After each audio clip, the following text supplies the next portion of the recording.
In today's video, we're going to be going through and discussing the entire main quest for the Shivering Isles DLC in the Elder Scrolls 4 Oblivion. The following gameplay is 5 different parts spliced together with an analysis and overall thoughts section at the end. Without further ado, I hope you enjoy the video.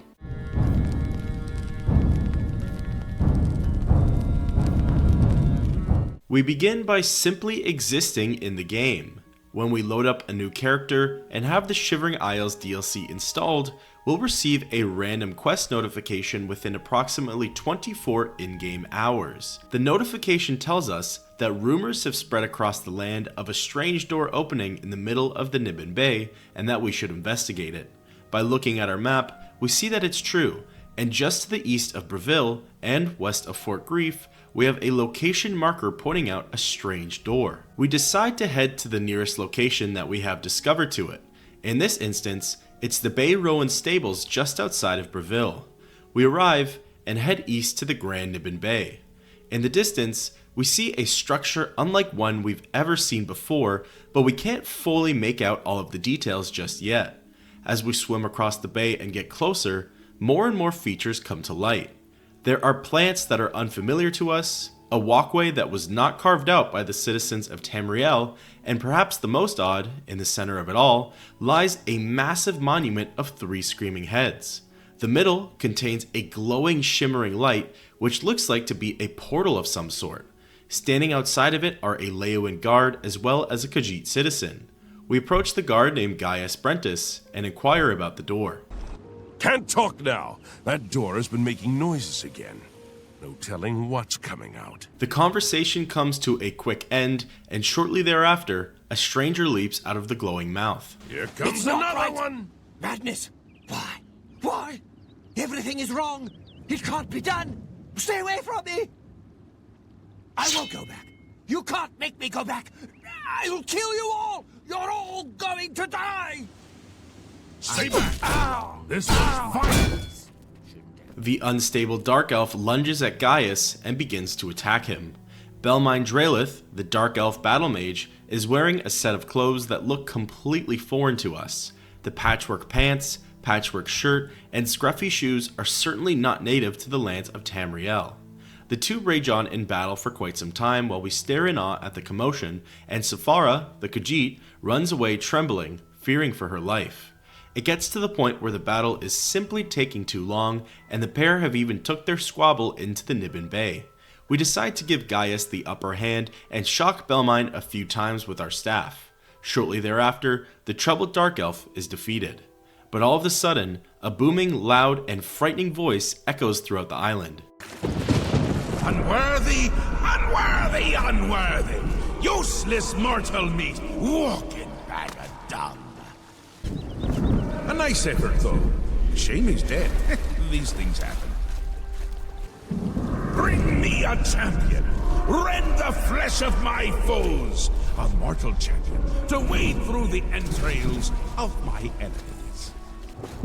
Really? Do come in! It's lovely in the Isles right now. Perfect time for a visit.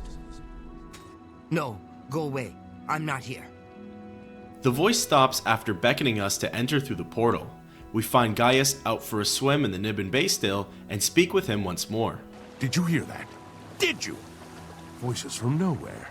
Madmen! Oh, where does it end? How did I get this posting? Whoever's voice that belonged to was certainly no mere mortal. They sounded powerful, mystical, and a little bit crazy.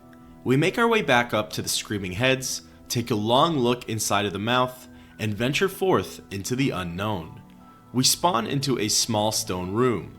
We're instantly greeted by a man sitting at a table with a book in front of him and some archaic looking metronome or clock. He too is wearing some completely foreign clothing, except his looks more upper class and fancy than the Dark Elves. He beckons us over to have a seat, in which we do, and we begin to speak with him. Yes, what can I do for you? I imagine you're here about the door? Yes, you have entered, and now you are here. Amazing, truly. You approach the Shivering Isles.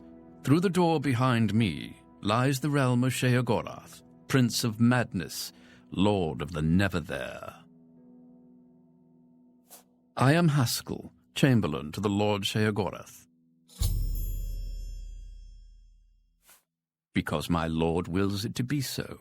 It poses no danger to Mundus. No compact has been violated. It is a doorway, an invitation. Perhaps you will accept it for what it is. They entered this realm and were ill prepared. Their minds are now the property of my lord.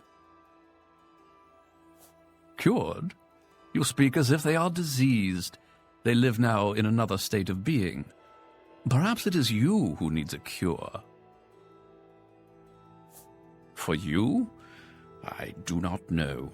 My lord seeks a mortal to act as his champion. As for his intent, to attempt to fathom it is a foolish endeavor. His will is his own. His reality follows suit. You are here because you chose to enter. You were not summoned. You do as you will. You may leave the way you entered. Your life will be none the worse for your time spent here. Or you may continue onward, through the door behind me. If you can pass the gates of madness, perhaps the Lord Sheogorath will find a use for you. Who is to say? There are always choices to be made. The realm of madness is no different in that regard. Your choices are your own. Enter or do not, but make your decision. I've other duties to which I must attend. Speak with me again when you have made up your mind. The anticipation is almost too much to bear. We're faced with a choice. Either leave this realm at once, where we can keep our sanity, wits, and intellect about us, and live our life as we once were, serving the guilds and factions of Cyrodiil and helping out its people, or we can venture into the unknown, stand up to the Daedric Prince of Sheogorath in the Daedric Plain of the Shivering Isles, and help to make sure no one else's sanity slips away. We choose the latter, and speak once more with Haskill. Well, have you made up your mind? The tension is almost palpable. Fine. I'm sure my lord will be most pleased, assuming you ever manage to see him. You'll want to pass through the gates of madness. Oh, and mind the gatekeeper. He dislikes strangers to the realm. Enjoy your stay. Haskill leaves, and the unthinkable happens right before our very eyes.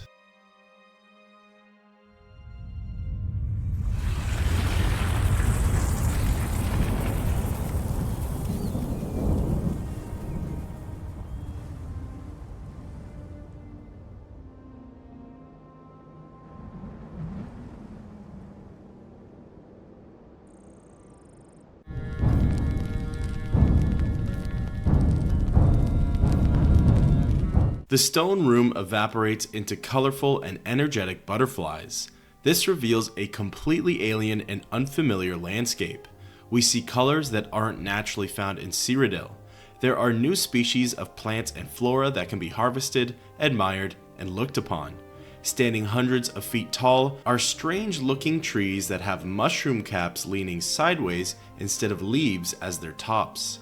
In the distance, we see a wall or a structure acting as a perimeter which encases us and these unknown life forms. Beyond that, we see great sprawling hills and peaks of giant mountains. The sky has completely different stars, constellations, and mixtures of colors. Not so far off into the distance, we see something that could even resemble a settlement from back home in Cyrodiil. We walk down the pathway that winds and weaves through the nature of the Shivering Isles. Very quickly, we come upon a hostile creature that we couldn't even begin to describe to anybody back in the Imperial City. It's called a Gremite beater, and it's sort of a green humanoid lizard with wings and wields a primitive weapon and shield. It doesn't hit very hard, and its health goes down pretty easily with every swing from Sinweaver. However, every hit it lands on us, we receive a new active effect, which is rather interesting.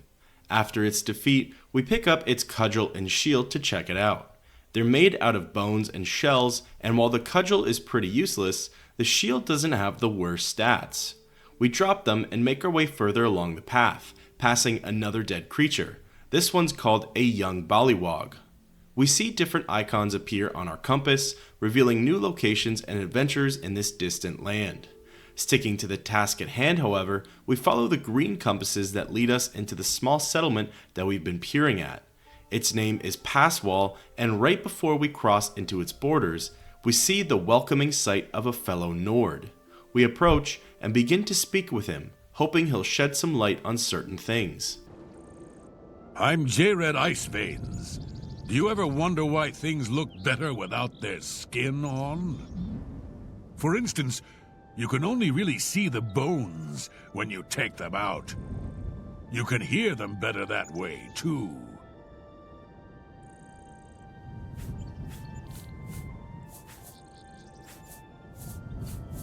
Go up there now. The gatekeeper is about to turn some adventurers into bones. I'll collect those later.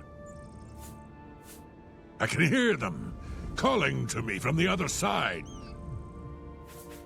I followed the bones. They led me here. I just moved in when I got here. No one seemed to mind. Everyone here seems to be waiting for something.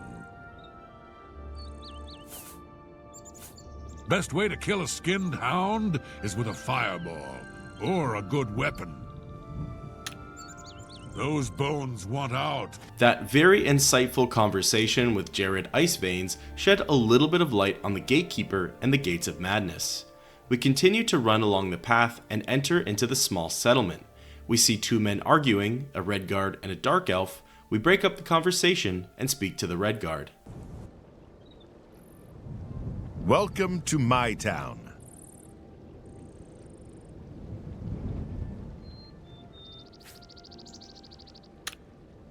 See you later. Yes? You need my help, don't you? He guards the gates of madness. See for yourself. He's about to destroy a party of adventurers. They say the keys are sewn up in the gatekeeper's body.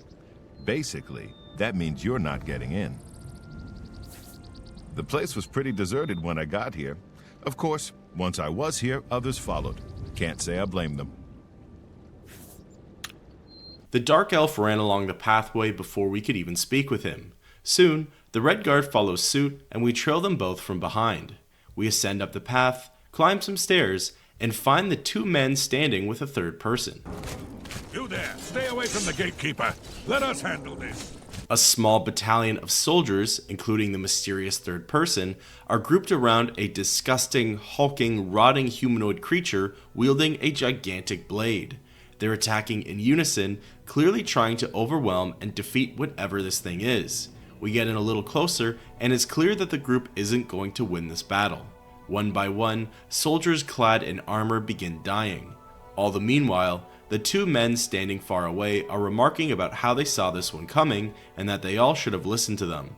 We get a quest update saying that we need to ask the citizens of Passwall on how exactly we're going to kill the gatekeeper. We begin by finally getting to speak with the dark elf, Phelas Sarandis.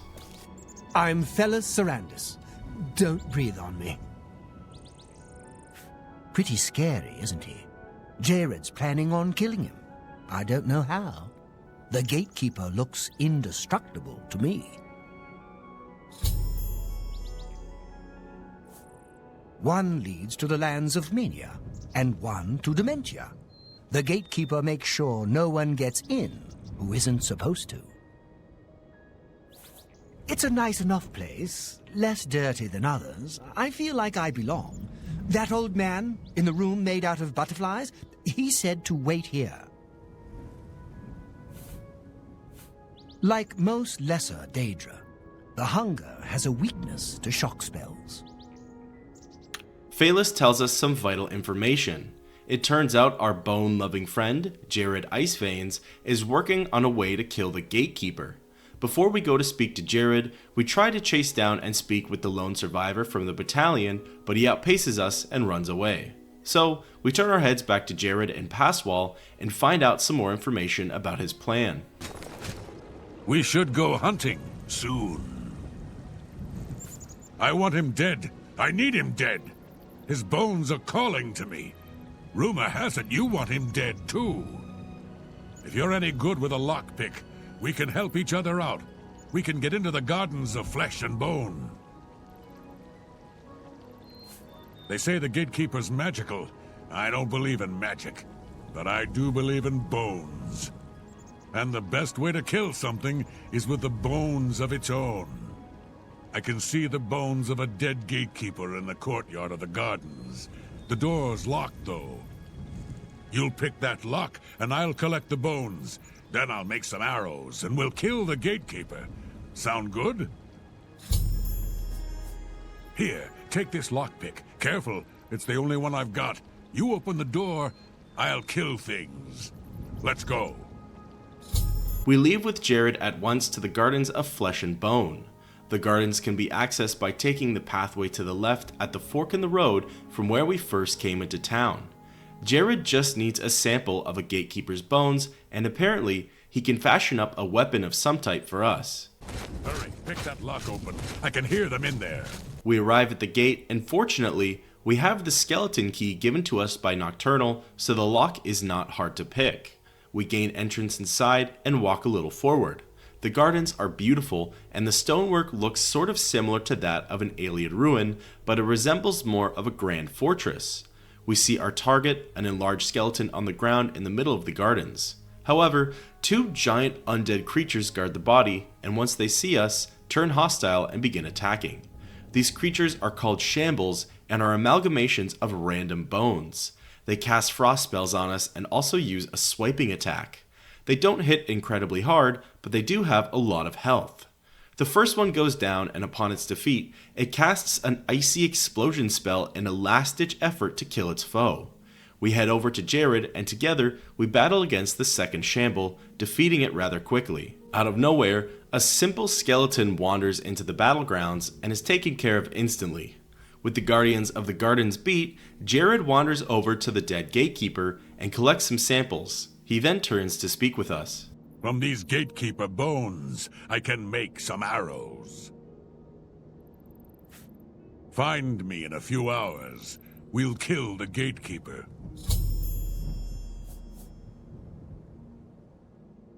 He must die. It's the only way. I can hear them calling to me from the other side. We need to kill the gatekeeper. He has the keys. The arrows aren't ready yet. Come back later. We look around the garden a little bit and then run back towards town. We wait for a couple of hours until daytime and then go seek out Jared to see if he's completed the arrows. The compass brings us over to his house. We enter inside and get a good look at the aesthetic of the houses in the settlement. They remind me a lot of the way houses look in Breville, but in some ways even nicer, which is definitely a slight towards the city of Breville. We exit his house to see Jared just leaving, and we speak with him. We should go hunting soon. The arrows are ready. Here are some for you, and I'll keep some. Let's go kill the gatekeeper. We might die, but there's worse things. Let's go! The arrows are ready, and we're finally all set to go and kill the gatekeeper. We lead the charge with Jared following us. Just as we're on our way out of town, we come across Sheldon and an unfamiliar face. Hello? You'll need to speak up.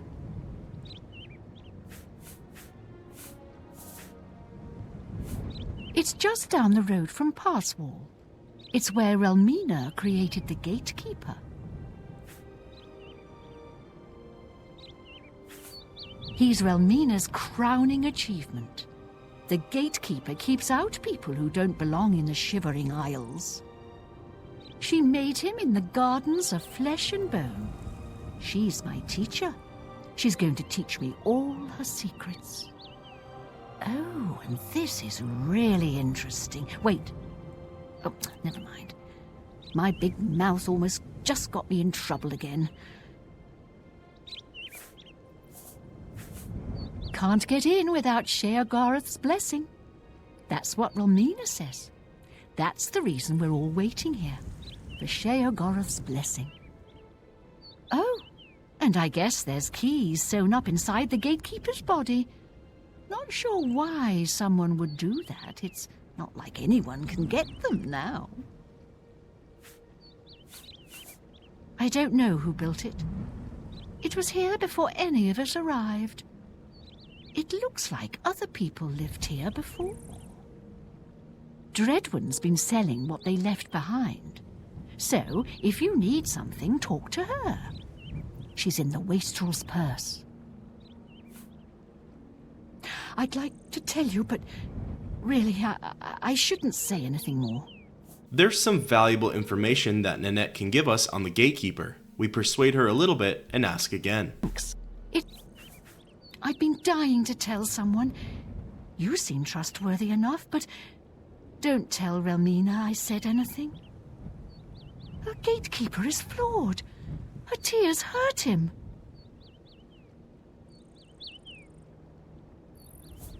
Her tears somehow agitate the Daedra bound to the gatekeeper's body. Her tears make it really restless. It strains harder against the warding magic. She may seem like a tough woman, but the gatekeeper makes her all weepy. Go see for yourself. She visits him every night around midnight. Just don't tell her I said anything. I might get another lesson in the nature of pain. I don't like those lessons very much. We quickly tell Jared to wait around for a second. We need to get through the gates of madness. Let's go kill the gatekeeper. Hurry, the bones are calling out to me. Thanks to Nanette, we learned some very valuable information in regards to the gatekeeper. Number one, and not so important, is that it's the soul of a Daedra entrapped within the rotting carcass of the gatekeeper. Number two is that it was actually created by a local of Passwall, Relmina. And number three, Relmina's tears are harmful to the beast, which could be used against it in our upcoming fight. We ascend back up to the perimeter for the Gates of Madness and wait until midnight. We see a female dark elf speaking to the gatekeeper, who is now lulled and calmed down. We approach and listen in. You've been a busy little boy, haven't you? Just looking at you reminds me of him. Why has he forsaken us? I'm sorry, child. It's just too much for me. I must leave now. Why does it still hurt after all these years? Why?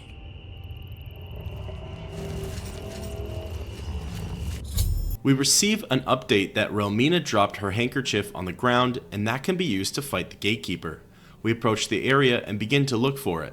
Shockingly, we got too close to the gatekeeper and actually aggroed it. In a panic, we look for and find the handkerchief wet with tears and try to get away as quick as possible. The quest updates and says we've siphoned the tears into a bottle and we only have a few doses to add to our weapons, but those doses will act as a poison towards the gatekeeper. Once we're far enough away and the gatekeeper is no longer aggroed onto us, we speak with Relmina. I'm too upset to talk right now. But not much conversation is to be had. We walk back to Jared and tell him that we're ready. We need to get through the gates of madness. Let's go kill the gatekeeper. Let's go! We recharge our weapons, and together we make our way back up the steps and arrive outside the gates of madness. We see the gatekeeper and charge in for the attack. Interestingly, Sinweaver does quite a lot of damage to it, and we actually forgot to dose our blade in the tears for an added attack bonus. Its health may go down faster than we thought, but it certainly packs a punch when it hits us. Our health is quickly draining, and Jared is still unleashing the special arrows into the thing. With a final heavy spinning attack, the monster goes down, ending the duty of the gatekeeper. We get a quest update, and Jared speaks with us. The gatekeeper is slain. Congratulations. The honor of taking the keys from his corpse is yours. As soon as you get those doors unlocked, I'm going in. The gatekeeper's dead. As soon as you get one of those doors unlocked, we can go in. They're calling to me from in there. We search through the gatekeeper's body to see that it does indeed hold two keys. One of them unlocks the gate to Mania, and the other unlocks the gate to Dementia. We get a quest update saying that we can enter through either gate of madness. Pondering on which side to enter from, Haskill appears near the gatekeeper's body and approaches us for conversation. So, you've managed to kill the gatekeeper. Pity. Well, you'll now be able to enter the realm proper. You'll notice there are 2 doors. One leads to the lands of Mania, the other to Dementia. Enter through either one. The lands are quite distinct, but both are Sheogorath's domain. You'll want to seek out Lord Sheogorath. I believe he has plans for you. Try not to disappoint him.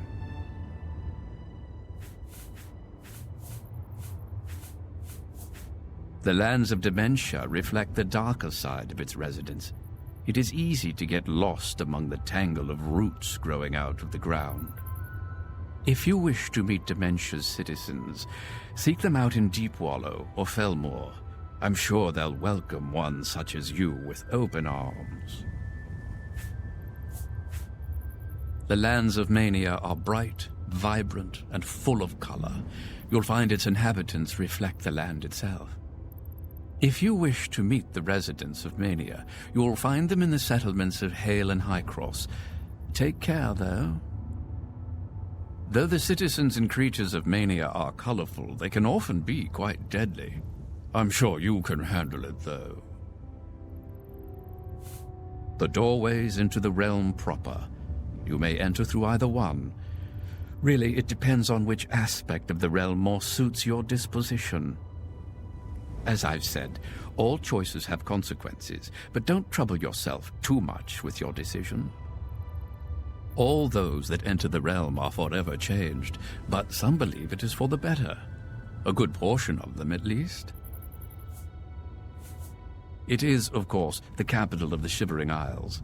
It is divided into Bliss, Crucible, and the Palace districts. He is the Prince of Madness, the ruler of the Shivering Isles. It is by his will that we exist in this place. He is our Lord and Master. You'll want to speak with him soon, as I believe he has plans for you. You will find him in New Sheoth, in his palace. It is best not to make Lord Sheogorath wait. His whims are fleeting, and should he decide you are no longer necessary, it would be to your detriment. You will enter soon, I imagine, through the gates of madness and into the lands of Mania and Dementia. It is the realm of Lord Sheogorath.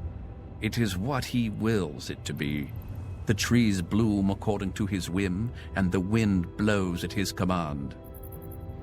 Tread lightly in the Isles. It is not a place suited to all mortals, but I'm sure you'll do fine. We'll have to make a decision on which gate to go through, the darker lands of Dementia or the colorful and brighter lands of Mania. Both seem to come with a catch, however. Before we move on, we head back to Pass Wall to inform the citizens that the gatekeeper is dead and that they no longer need to fear it. Maybe they can even pass through the gates with us. We first go to the local inn, the Wastrel's Purse, to gauge on how many people are actually in this town. We enter inside and see a wood elf with perhaps the worst posture we've ever seen. Hello, I'm Dreadwin. No one was running this place when I got here. They left plenty of things behind, though. What do you need? He's dead? Of course I'm too tired to walk all the way up there at the moment. I'll head up there after I rest my eyes for a moment. I took over the inn when I got here. There wasn't anyone living here, except for Sheldon. He says he's mayor. Don't believe it. All things considered, the inn appears to be quite cozy, and honestly, I'd probably rather stay here than some of the other inns in Cyrodiil. We run upstairs and check the rooms. The door on the left houses Relmina, and she's standing amidst rotting body parts. Funny enough, if we were back in Cyrodiil, this would be a worrying sight. But here, it almost seems normal. You've killed my child! How dare you! Get out of my sight! Blinded by anger, she doesn't have much to say to us. On her desk, there's a note to Sheogorath that sheds some light on the origins of the gatekeeper. My beloved Sheogorath, forgive me. It's been so long I can't remember the last time I've written. I can only hope these letters reach you. I know your duties keep you busy, but any messages from you would be welcome, even if it is given through that fool Haskill. If it is not possible, fear not, my love is constant. I can remember the day you brought me to your realm as if it were yesterday, but I miss you terribly. You should see the supplicants mucking about in the fringe these days. A few I think will be ready soon, the rest, who can say? If it weren't blasphemous, I might venture to say that the world has been slowly going sane. I can almost feel in my bones a chilling presence approaching, like a devouring emptiness. That does not bode well, but I trust in my Lord's power to keep our spirits well nourished from his bounteous showers of inspiration. Our child continues to destroy these pesky adventurers who come seeking treasure and glory. I have been sojourning here in Passwall, tutoring Nanette Dawn as an apprentice. She is one of the hopefuls that I believe will bloom soon. In the meanwhile, I can visit our child. I go see him every night around midnight when the world is quiet, when it belongs to memory and imagination. He is strong and powerful like his father. Would that you visit us sometime. It's almost cruel, the way you keep aloof from me. Sometimes I can't even bear to look at him, because I can remember when we created him. Your glistening body in the pool, lovingly blending the components of flesh that would become our child. And afterwards, you tortured me in your sweet embrace. But now, when I visit him, I can't help but weep like a little girl. I know how unlike me it seems, I just can't help it. To make matters worse, it seems my tears burn my poor creature. It agitates that Daedric soul bound in his body, threatening to sever the warding magic weaved into him. I didn't realize how badly that soul would seek release from the shell I grew in my gardens, but the flesh is pure. Perfect. Perhaps it is my own tears that hold the imperfection. But I shouldn't be bothering you with these petty concerns. Our child, your gatekeeper, stands guard over the gates of madness, mighty and powerful. No harm shall come to him. Yours truly and forever, Relmina. The gatekeeper was created using the soul of a Daedra, and the bones and flesh were seemingly grown in the gardens of flesh and bone by Sheogorath and Relmina. According to Relmina, her and Sheogorath have something of a romantic relationship, and she considers the gatekeeper to be their son. Relmina is apparently teaching things to Nanette. Those things likely have to do with the gardens of flesh and bone, as well as how to make more gatekeepers. We move along and enter Sheldon's house, where we wake him up to inform him. Yes? You need my help, don't you? I'm glad you took my advice and killed him. I always knew it could be done. What would people do without me? We leave and go to tell Phalos and Nanette about the news. Greeting. Try not to stand so close. He's dead? I bet he died of some horrible disease, didn't he? Hello? You'll need to speak up. The gatekeeper's dead. Relmina is very unhappy about that. I have to tread lightly around that subject, or I might get another lesson in the exalted nature of pain. With all of that out of the way, it's finally time to pick which gate we go through and either enter into the lands of Mania or Dementia. That all leads to the grand introduction and our destined meeting with the Daedric Prince himself, Sheogorath.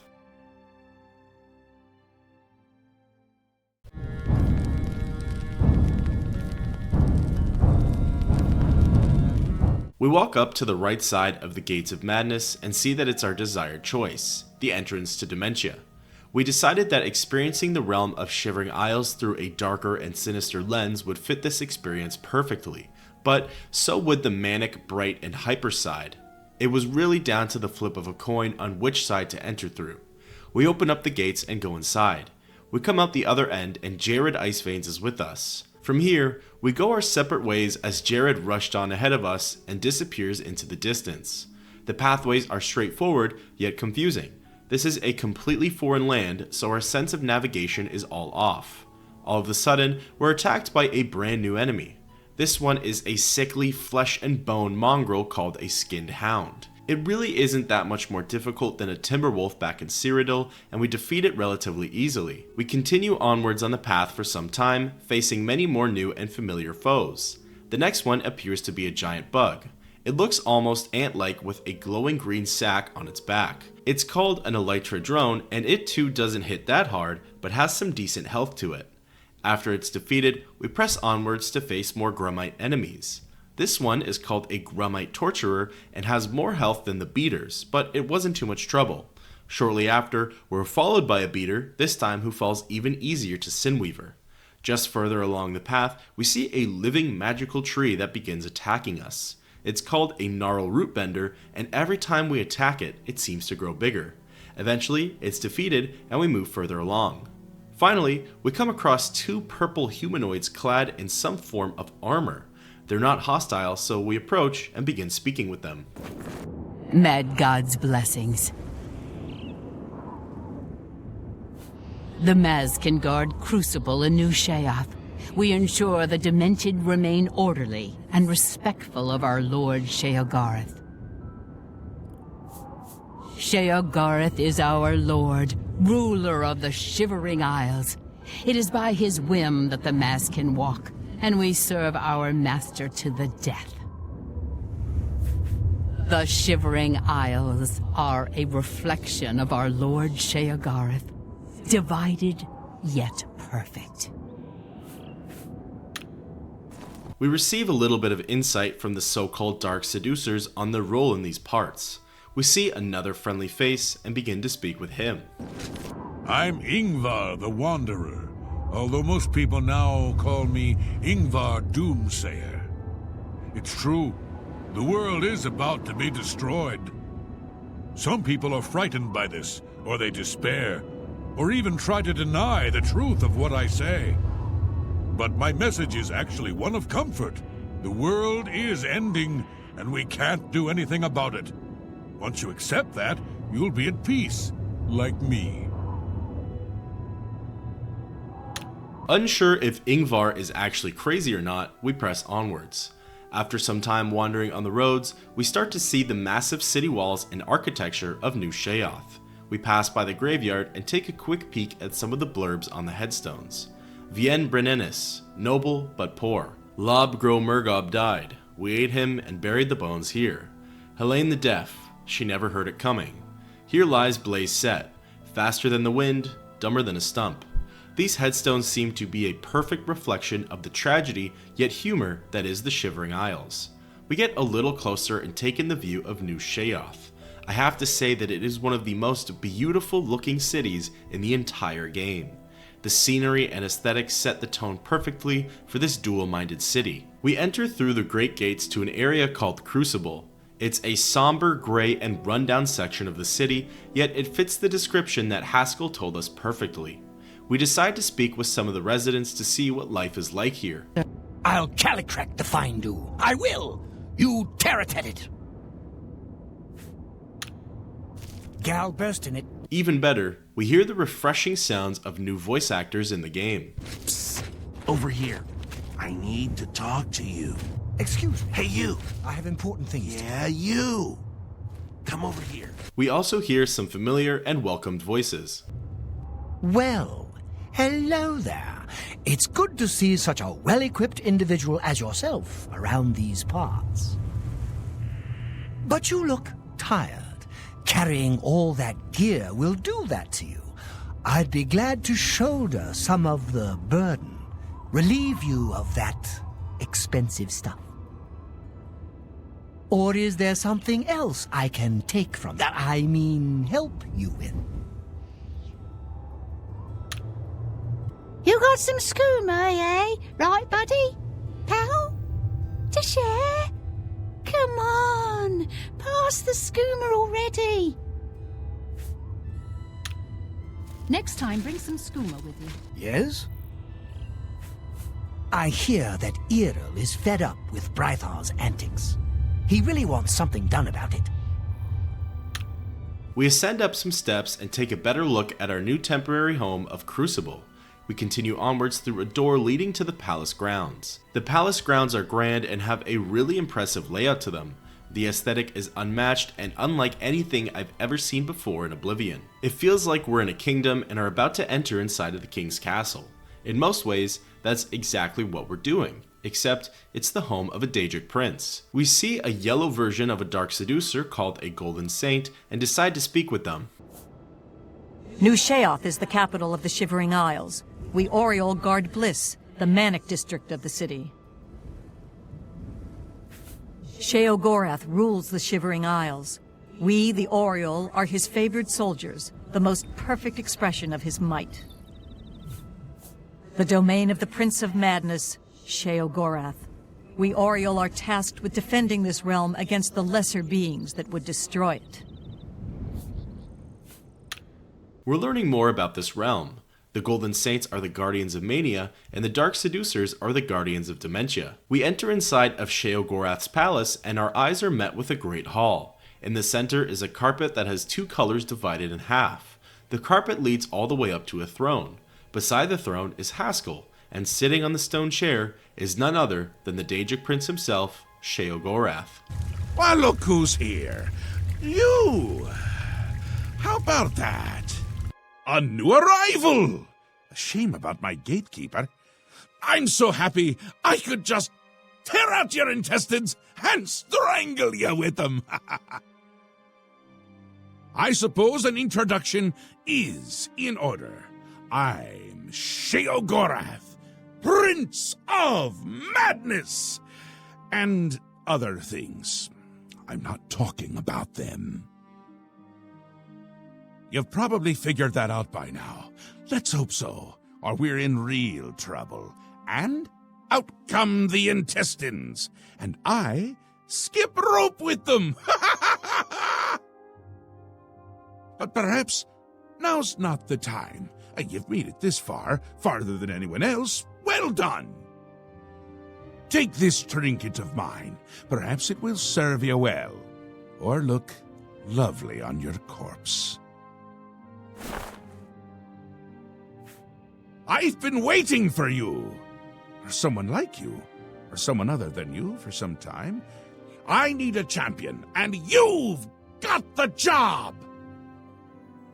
Time to save the realm, rescue the damsel, slay the beast, or die trying. Your help is required. A change is coming. Everything changes, even Daedric princes, especially Daedric princes. Daedra are the embodiment of change and permanency. I'm no different, except in the ways that I am. The Greymarch is coming, and you're going to stop it. The details aren't important, at least not right now. Eternity is on a rather tight deadline. We'll get back to that later. Now, you run an errand for me. An important one. Of course, anything I tell you to do is important. My realm, my rules. You're going to xedillian, one of my favorite spots in the Isles. It's a little place I used to take care of unwanted visitors. And some are more unwanted than others. The gatekeeper takes care of most of the unwanted, but he's dead. We'll have to remedy that soon as well. Anyway, there are those that have other ways into my realm, and they're on the move.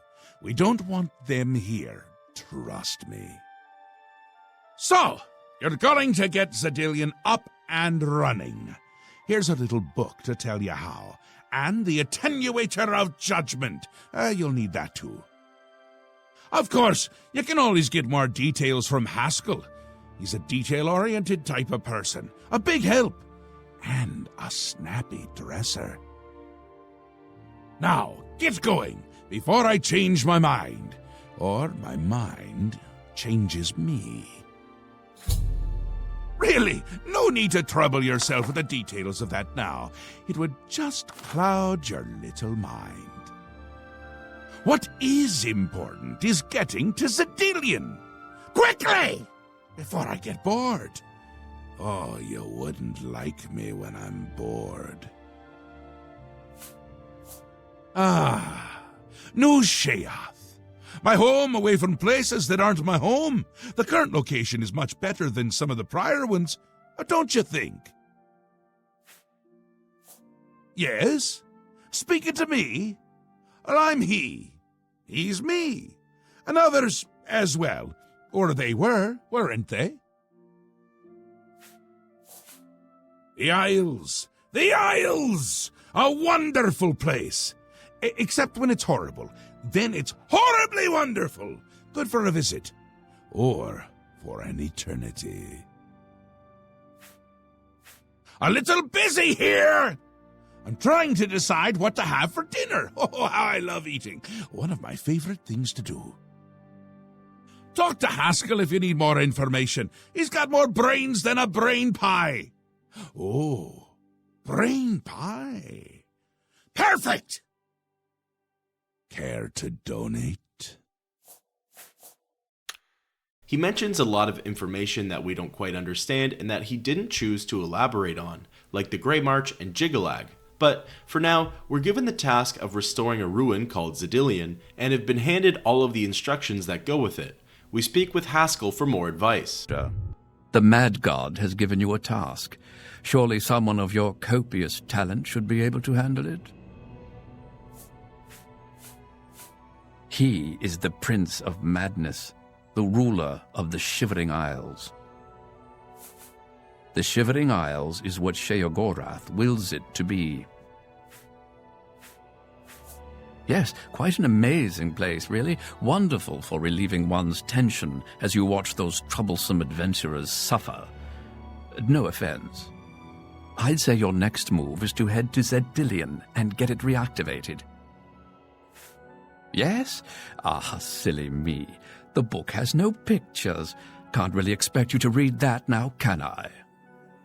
To reactivate Xedillian for my lord's pleasure, you'll need to find 3 focus crystals and return them to their resting place. Each crystal has a matching receptacle called a judgment nexus. Even you can't miss them.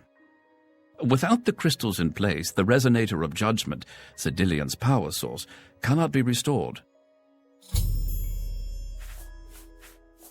You have the attenuator, the manual, and a map. I'm certainly not going to carry you there, so I'd suggest you get to it. Place one foot in front of the other. You know how it goes. The Mad God has given you a task. Surely someone of your copious talent should be able to handle it. I'd suggest you make haste and get to Xedillian. My Lord Sheogorath does not like those who lollygag. Or maybe he does? Bah, just get going. We now decide to read the book given to us by Sheogorath called Manual of Xedillian. To summarize, as it is a lengthy read and most of it was already shared with us by Haskill and Sheogorath, the ruin is powered by crystals, something called the resonator, and something called the attenuator. Once those are all powered up, Xedillian will begin running again, and 3 torture rooms are now operable to twist the minds of adventurers who've made their way into the ruin. Now it's time to head to the ruin of Xedillian. We promptly leave the city limits of Crucible and head into the direction that the compass points to. Looking at the map of Shivering Isles, we see that it's easier to venture off the beaten path to get to our destination. Along the way, we run into new enemies like the mysterious cult of mages called the Zealots, who conjure these tortured beings called mangle flesh Atronachs. The Zealots are dressed in ragged brown robes and together offer a challenging fight. We also come across an enemy called Gluttonous Hunger, which looks identical to the Grummites but skinnier and more agile. They're very good at blocking and got us down to around half health. Eventually, we come across the ruins of Xedillian, which are relatively hidden and muted compared to alien ruins and forts back home. We enter inside and the search begins. Xedillian is honestly a breath of fresh air to go through. The aesthetics, layout, and enemies presented from within are a nice change up from the dungeons that we go through in Cyrodiil. Xedillian contains 2 zones. The first one has a total of 14 enemies. All of these enemies are Grummites, which we're more than familiar with. They come in the forms of Grummite beaters, torturers, and whelps. They use weapons like bows, arrows, and cudgels. Lucky for us, they don't deal a ton of damage, even while they're all grouped up together and attacking in unison. The other kind of Gremmites we face are actually Gremmite shamans, and these are a quest-specific enemy. They attack using magic and staves, and they are certainly more powerful than any of the other enemies in this ruin. Once we defeat it and loot its body, we notice that the staves they hold actually contain the focus crystals. We can put these focus crystals on their respective judgment nexus. There are 3 in total, and we have to venture around the ruin, killing Gremmites to get them. The last of the 3 shamans with a crystal is located in the second zone of Xedillian, called the Halls of Judgment. Along with the shaman, the Halls of Judgment contains 9 more Gremmites we will need to defeat. After we retrieved and put the 3rd crystal into its judgment nexus, we make our way onwards to the final room in this zone. This room contains a few enemies, some of them more tougher than others, and most importantly, it contains the Resonator of Judgment. It's a massive gray crystal-like formation that can be activated. We interact with it, and this happens.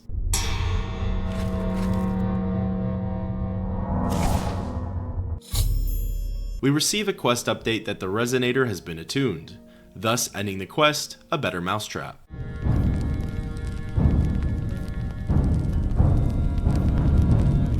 It's now time to exit the ruin of Xedillian and report back to Sheogorath.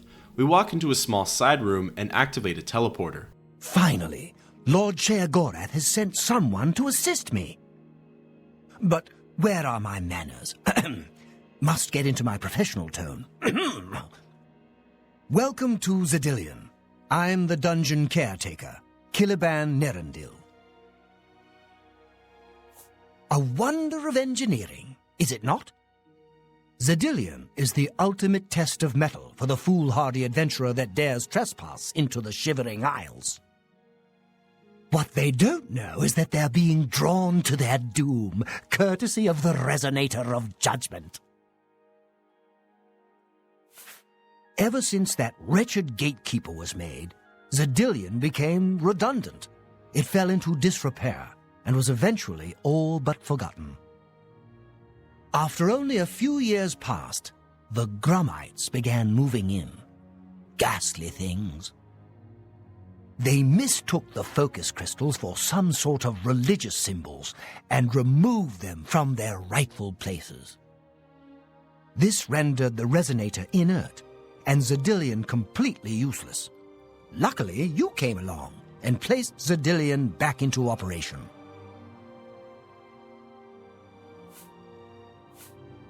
Yes, I tend to ramble. You'll have to forgive me. If you have the attenuator, then Sheogorath must have sent you. Xedillian would normally have sent you back to the entrance when you stepped on the pad in the Resonator chamber. Since you're up here, I can only surmise that adventurers are already entering the dungeon as we speak. The only thing we can do is let the adventurers complete a cycle through here. I'll be glad to help. I assume Sheogorath gave you the Manual of Xedillian. You can consult it for more information, or I can provide instructions.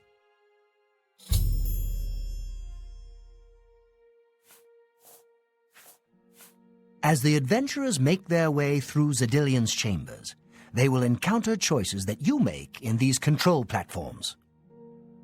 All you need to do is decide what becomes of the adventurers. Will you drive them insane, or will you pull the life from their bodies?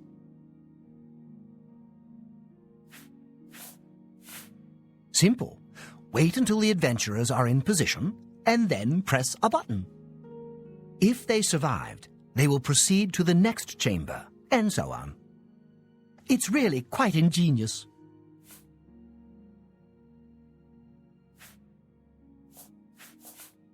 Well, the dead will be disposed of, have no fear. That's my job.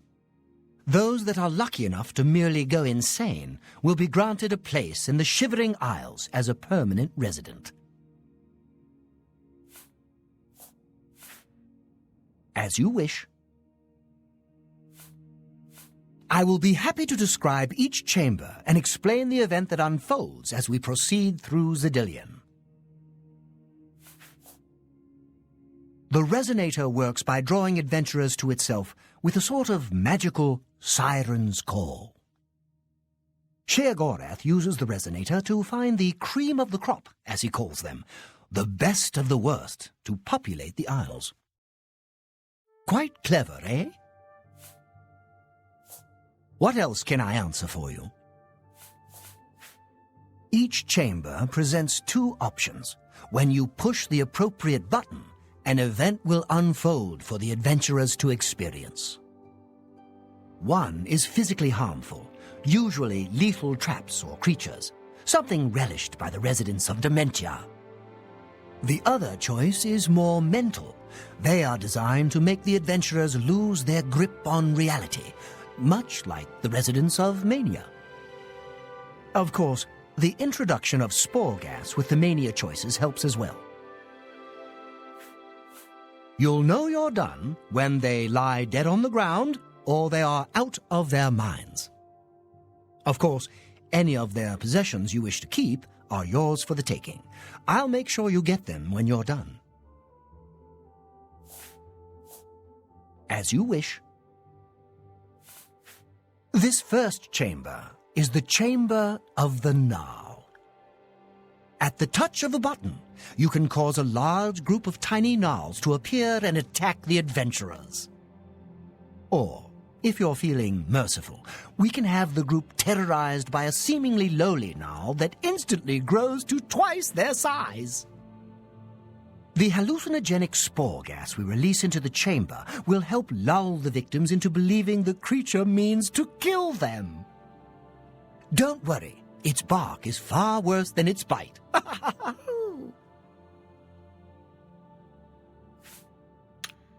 Caliban insists that we put all of our hard work to use and twist the minds of some new adventurers who found their way inside of here.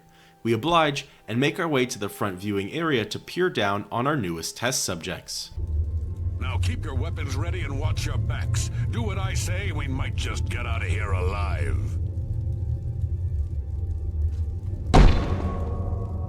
We choose the option of the Gnarl Swarm and see the torture chamber work its magic. Aw, ain't it cute? What in Oblivion is that thing? This is one of the horrid guardians of which the stories spoke? What a joke. Let's be rid of this thing and continue on our way. Wait just a moment. What's that sound? Prepare yourselves for battle. A horde of Gnarls spawn in and begin attacking the trio of adventurers. The three fight for their lives in an effort to survive the first of 3 chambers. The trio comprises of a Dark Elf mage, an Orc warrior, and a Breton rogue. Pretty quickly, the Gnarls overwhelm the Breton and he falls in battle. Meanwhile, the other 2 manage to finish off the remaining attackers. Damn it! Lewin deserved better than this, and I'm responsible. Someone will pay dearly, I assure you. There's nothing to be done here. We must press on. We receive a quest update that it's time to move on to the next room. The door opens and we take the teleporter. We speak again with Caliban to hear about this chamber. What can I assist you with? The second chamber of xedillian is the Chamber of Avarice. The adventurers will have to overcome their feelings of greed as they set their eyes upon the huge piles of treasure locked behind that gate. You may choose to spring a fire trap and cause them great harm as they stand before the gate. Or you can fill the chamber with hundreds of keys and watch them frantically search for the correct one. Always a crowd pleaser. We walk back over to the viewing area and watch the duo proceed. We choose to drop a plethora of keys as the torture method. Blast! The cage is locked. Gromok, be careful. This looks too good to be true. If only Lewin were here, he could get us through this in no time. We'll have to fend for ourselves. Do you think you can pry the door open? Forget it. This is obviously a trick. Let's get out of here. To be so close, and yet so far. If only we had the key. Wait, do you hear something?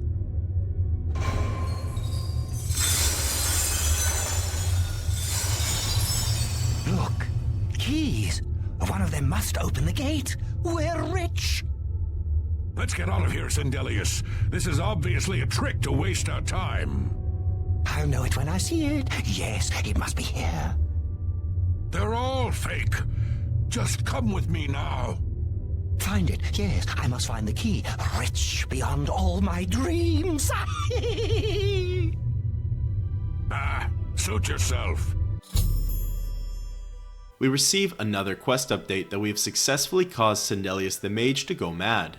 Now, all that's left is to move on to the third room, where we'll try to poison the mind of Greymarch. We use the next teleporter and speak again with Caliban. I see Lord Sheogorath chose wisely when he selected you to liberate Xedillian. Now, how may I continue to assist you? The third chamber of Xedillian is the Chamber of Anathema. Its contents are designed to make sure it's the final encounter.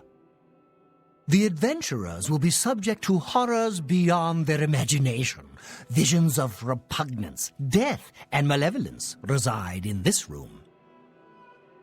If you wish to bring ruin to your victims, you may choose to animate some of the corpses and watch as they satiate their hunger. Or we can create the illusion of the adventurer's dying and his spirit rising from his corpse. Good fun to be had for all. Then, just as suddenly as we kill him, we revive the adventurer. There are few minds that can stand this type of torture. We walk over to the viewing area for this room and choose the torture method of ghost illusion. Steady, Greymarch, steady. You've been through worse before. What more could this place possibly throw at you?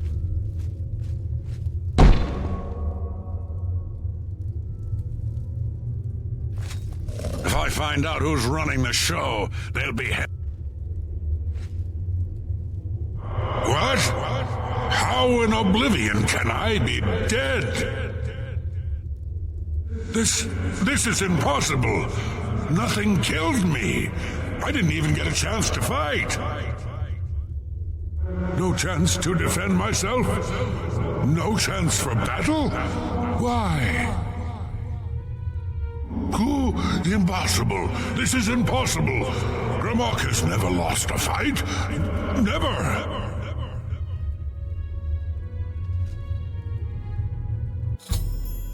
We receive yet another update saying that we have successfully twisted the mind of Greymarch and all of the adventurers have been taken care of. We go ahead and speak with Caliban yet again. You've made short work of the intruders. Sheogorath should be proud to have such an efficient apprentice. Now, if you'll step on the last teleporter pad, I will meet you in the reception chamber so we can recover your earnings. I'm afraid you've exhausted Xedillian's resources. This was the final chamber. Not to worry. We'll have your spoils to you in no time at all. We take the final teleportation pad and talk with Caliban. As is the tradition, you are to be awarded a focus crystal as a token of your fine work. I'll have it sent to the palace and placed in the main hall if you wish to take a look at it. Oh yes, of course. It seems a most unusual weapon was recovered from the orc warrior, Greymarch. Never seen anything like it, but perhaps his journal can give you some useful information. Beyond that, take whatever else you need from the recovery chest. You've earned it. You're free to go at any time, of course, just up that hallway. Good luck to you. We check our inventory to see a truly amazing sight. We've been rewarded with the legendary weapon called Dawnfang. Dawnfang has a unique look to it, with a beautiful jewel in the middle and a separation in the blade that makes it look like two jaws with razor-sharp teeth. Dawnfang deals 14 damage and has the enchantments of fire damage for 7 points, as well as a strange enchantment that nourishes the blade on strike. We read Greymarch's journal for more information. 3 Rain's Hand, 3rd Era, Year 431. We were finally able to convince that idiot rogue Lewin that it was time to give up that strong box of money he stole from Lel's quality merchandise in Anvil and ditch it outside the castle. All the heat he brought in the group was starting to chafe. Xedillian pretty much sat him down and made him do it, because I was ready to put my foot in his face. I know he's a rogue, but we're adventurers. We get our loot from raiding old crypts and ruins and places that ain't got guards. He can be a real horse's ass sometimes, I'll tell ya. 12 Rain's Hand 3rd Era Year 431. What a bad Freitas we've had. We hit what was left of Fort Wariel, and after slaughtering a bunch of no-good marauders and grabbing their loot, made our way north. We came to the ruins of Trumby. Sindelius said they were Aelid or Eilid or some kind of old civilization, but all I cared about was how loaded with gold they were. He said usually they were, so in we went. What a mistake. This place was crawling with skeletons and ghosts. Those things give me the creeps. How can I fight something that ain't even alive? Lewin took a few good hits and had to pop all his potions. Sindelius broke his arm when a trap almost crushed him to death, and I got a nice nasty scar across my forehead. Close call. Best of all, when we got to the treasure hoard, Lewin was out of lockpicks. Why do we even keep him with us? We had to drag the damn container out of Trumby and all the way back to Camp Atrine. Now, I'm sitting here staring at a stupid metal box wishing I could use Lewin's head to bash it open. What a dolt. 13 Rain's Hand 3rd Era Year 431. After a midnight of deciding whether or not to snap off Lewin's legs and use them as firewood, I sent Sindelius and Lewin to Anvil to buy more lockpicks while I guarded the box. They came back in a few hours, and Lewin picked the lock in the first try. Good thing too. I was still pretty mad at the guy. I don't like sitting around all day. Anyway, Sindelius got all excited when he saw something wrapped up in some sort of fancy cloth. Inside the cloth was a bunch of stuff, but the best was the sword. What a beauty. Blade looks like a mouth with teeth, handle like golden snakeskin, and the gem in the middle of it. A perfect fiery orange and red, like the sky at dawn. Sindelius was going crazy, and I asked him what was all the noise for. He told me it was Akaviri or something like that, and made by the snake people, or the Sayesi, or whatever. Sindelius says Sayesi starts with a T just now when he saw me writing this, but that doesn't make any sense. Tsaesci. Fine, there I wrote it. By the 9, Sindelius is nosy sometimes. Well anyway, the best was yet to come. Right as the sun was setting, the sword vanished for a moment and was suddenly replaced by another weapon that looked almost the same, but the gem on it was deep blue and purple. Sindelius said he was certain that at dawn, it would change back to the orange and red gem. Well, this was good enough for me. That alone made the sword the best thing I had ever seen. Lewin muttered something about Akaviri magic, but I told him to shut up. I decided to call the sword Dawnfang when it was orange and red, and Duskfang when it was blue and purple. 14 to 16 Rain's Hand, 3rd Era Year 341. Things are getting better and better with my new sword in these last few days. I found out Dawnfang is a fire blade and Duskfang is a frost blade. Handy for extra killing power. But the best was what I found out when a Minotaur decided to jump us and I landed the killing blow. I heard a voice in my head. Or maybe a thought? I don't know. It was weird. But it felt like the sword knew it had just killed the Minotaur, like it was counting or something. At first, I thought maybe I was just tired, but after tearing through a camp of bandits, it kept counting. After the 12th kill, it told me its thirst was satisfied. At least, I think it told me. Then it stopped. Sindelius said it's possible the sword was a blood drinker, my kind of sword, but he didn't know what would happen. It didn't take that long to find out. When dusk came around and the blade changed, I almost fell off the campfire log. The new blade was still Duskfang, but it somehow seemed stronger. I could just tell. I couldn't wait to try it out. I ran right out and looked for something to kill. Didn't take long to come across a few of those stupid imps. Sure enough, not only did it do more frost damage than normal, but also, I could feel the energy from the creature transfer to me every time I hit it. What a weapon this was. Yeah, Duskfang Superior. That's what I'll call it. Sometimes I amaze even myself. Sindelius said he was sure Duskfang would blood drink too, and I could power up Dawnfang with it. I spent all night looking for 12 things to kill, and when the sun came up, he was right. Dawnfang Superior is to be this one's name. It's like having 4 blades in one. 17 to 19 Rain's Hand, 3rd Era Year 341. It's been the most fun I've ever had in my life cutting a bloody swath across the ruins of Cyrodiil with my new double sword. Sindelius and Lewin are even more confident now that we have such a powerful weapon among us. We've gathered tons of loot in the last 3 days, but nothing compares to this. We're going to head north and explore the area around Niben Bay today.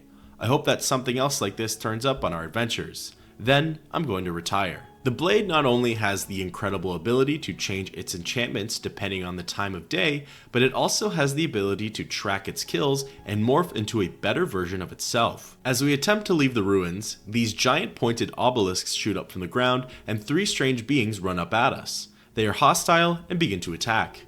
Caliban hears the commotion and comes running over to help us. They almost look similar to knights in some ways, with the way their armor is shaped and formed, except these are definitely no human, mer, or beastfolk creatures. They appear dull, grey, and almost soulless, like they're void of life. They're not particularly hard to defeat, especially with our new weapon Dawnfang and the help of Caliban. After we beat the last one, Caliban speaks to us with urgence. That was quite a battle. I hope you are uninjured. You've not heard the legends? How could that be? Those beings, as you call them, aren't beings at all. They are the soulless abominations known as the Knights of Order. Their attraction to the resonator isn't surprising. It was built from one of the obelisks that dot the isles they seem to have an affinity for. You must proceed to Sheogorath at once and tell him the knights have returned. Quickly now, go! We're filled in a little bit about the Knights of Order, but who they serve and their motive is still unclear. We leave the ruins of xedillian at once and fast travel to New Sheoth Palace. We rush inside of the castle to tell Sheogorath of xedillian's revival and the Knights of Order. Well, look, well now, what news do you have to report? So soon? Not a surprise, I suppose. We'll get to that later. No need to burden your little brain with it now. And xedillian, since you're standing here, I assume you've succeeded. Or you're terribly confused, or really lacking in good judgment. Wonderful! Time for a celebration! Cheese for everyone! Wait, scratch that. Cheese for no one. That can be just as much of a celebration if you don't like cheese, true? You've run a maze like a good little rat, but no cheese for you yet. Well, maybe a little. I've granted you a new spell, the ability to summon Haskill, my chamberlain, to aid you in your travels. He knows a lot. More than he knows. In fact, give it a try. Summon our friend to you now. I'll wait. And with that, thus ends the quest, baiting the trap.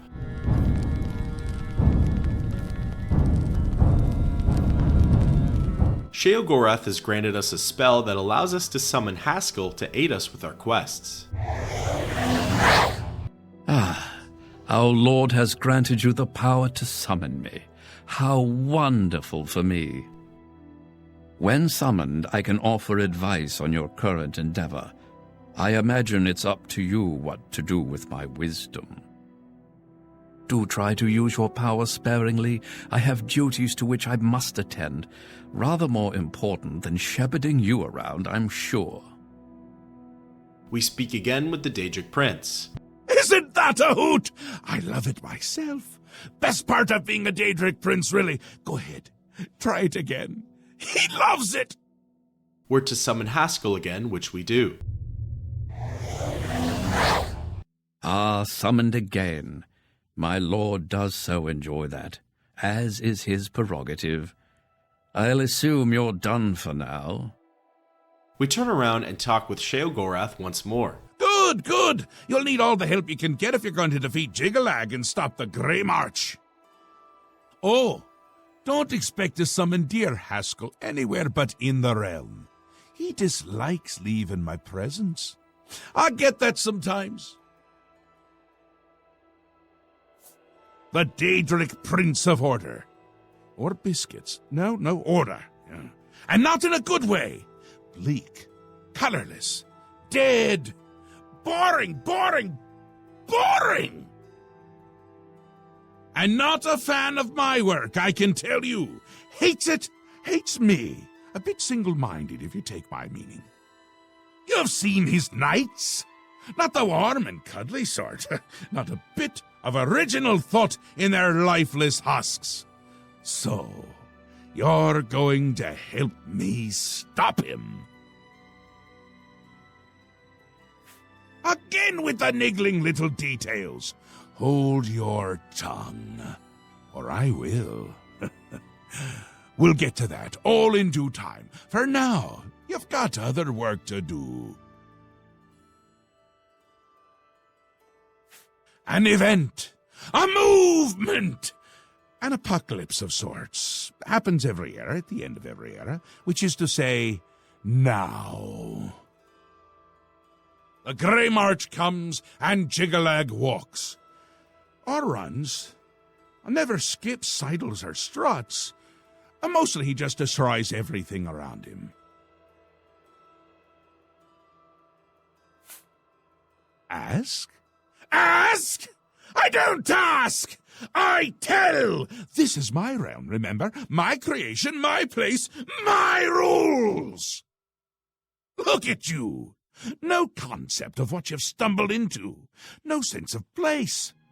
You don't even really know where you are, do you? I suppose few really do, but that's beside the point. We're going to give you a taste of where you found yourself. You're going to learn. 2 halves, 2 rulers, 2 places. Meet and greet. Do what they will, so you know what they're about. The Duke of Mania and the Duchess of Dementia. Seek them out and let them show you what new Sheoth is. You might be surprised.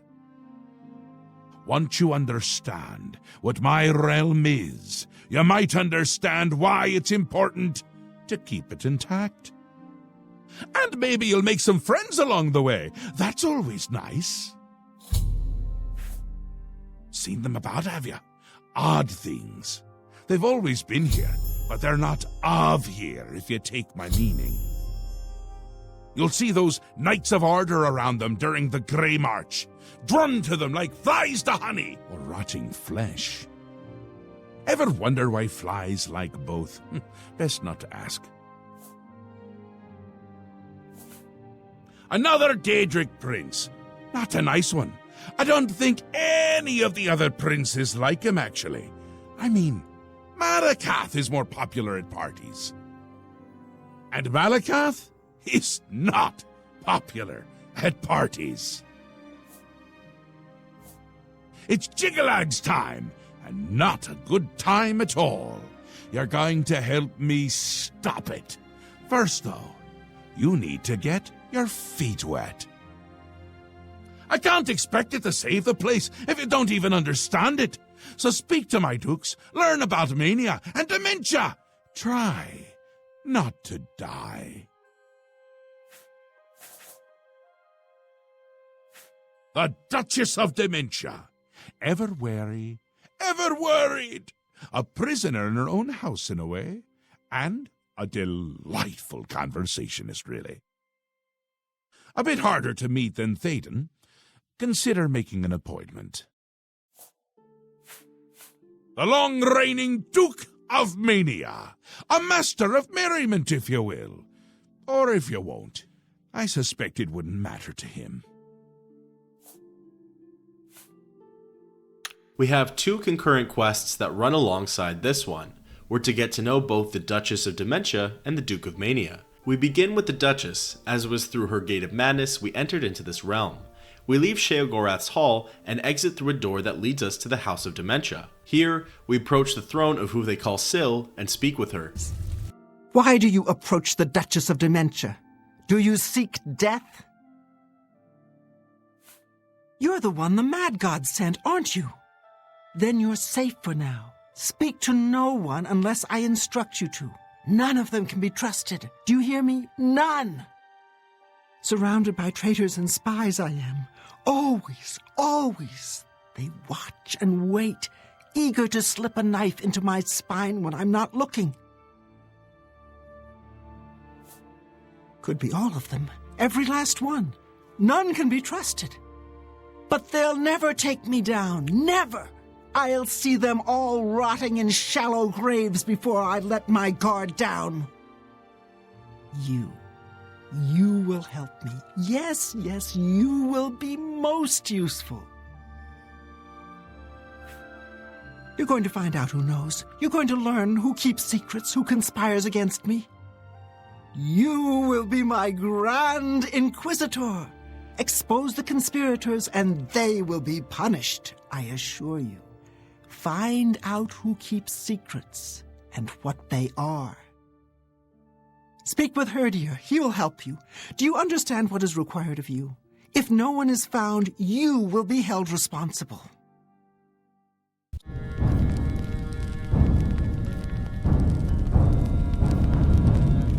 Syl is seemingly paranoid and has threatened to have us prosecuted for a supposed conspiracy against her if we don't turn up with any leads. We follow our quest marker to the dungeons within the House of Dementia. Here, we find the torturer, known as Herdir, and speak with him. What brings you to this delightful corner of the House of Dementia?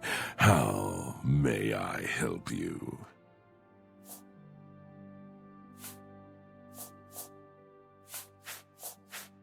Are you? I'd expected an entrance with a bit more flair. Ah well, perhaps you'll grow into the role. One can hope. Now, we've got much to do. Lady Syl is not a patient woman, as I'm sure you've seen. Shall we begin? Isn't it obvious? We need to search through Crucible, looking for these traitors. Talk to whomever might have information. If they're reluctant to help, you just say the word and I'll do my best to persuade them. Really, we should be going. Her ladyship expects results. With Herdir following us, we leave the palace grounds and enter back into the Undercity of Crucible. We begin by finding random citizens and shooting a shot in the dark by interrogating them. Walk with us. Blessings of the Mad God. I don't know anything about a conspiracy.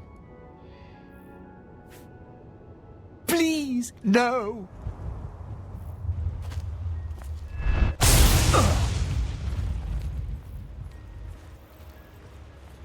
Please, no more.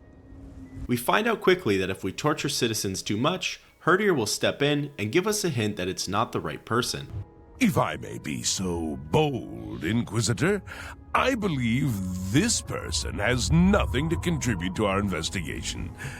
Perhaps we should move on. I don't expect we'll learn much.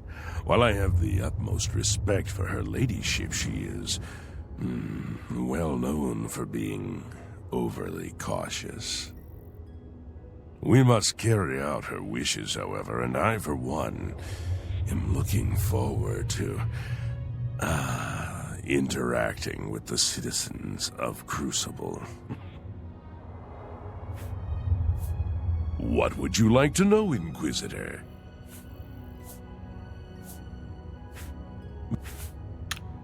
Asking around town, not everyone has the dialogue option for the conspiracy. After we torture a few more of the civilians, we finally stumble on someone who might know something. Ew, you smell worse than that cat, Bisha. Get away from me. I've nothing to tell the likes of you. Please, no!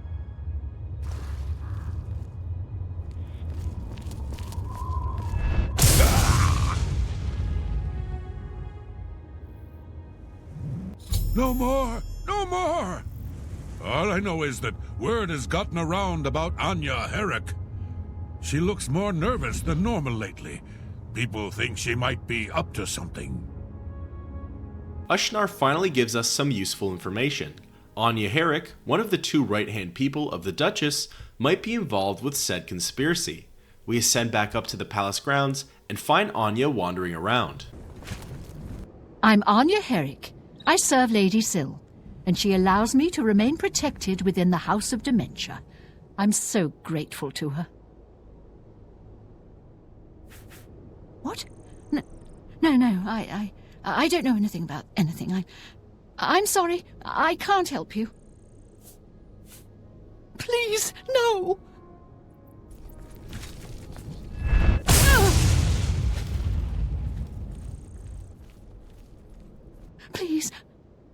not involved. I didn't do anything. They wanted me to get them close to Syl, but I couldn't abide them. I don't know. Not for sure. Mazada came to me, said that Syl needed to be removed, and that I was supposed to help them, or else. I would be far too afraid to turn on Syl. But I couldn't turn them in either, because they might come after me. Please, you must do something. I've told you all I know. It was Mazada. I don't know anything more, I swear it. Anya reveals that we should go and speak with someone by the name of Mazada to learn more about the conspiracy against the Duchess. We descend back down into Crucible and find Mazada's home. Entering inside, we see the Khajiit conspirator and speak with him. It's gone. All of it gone.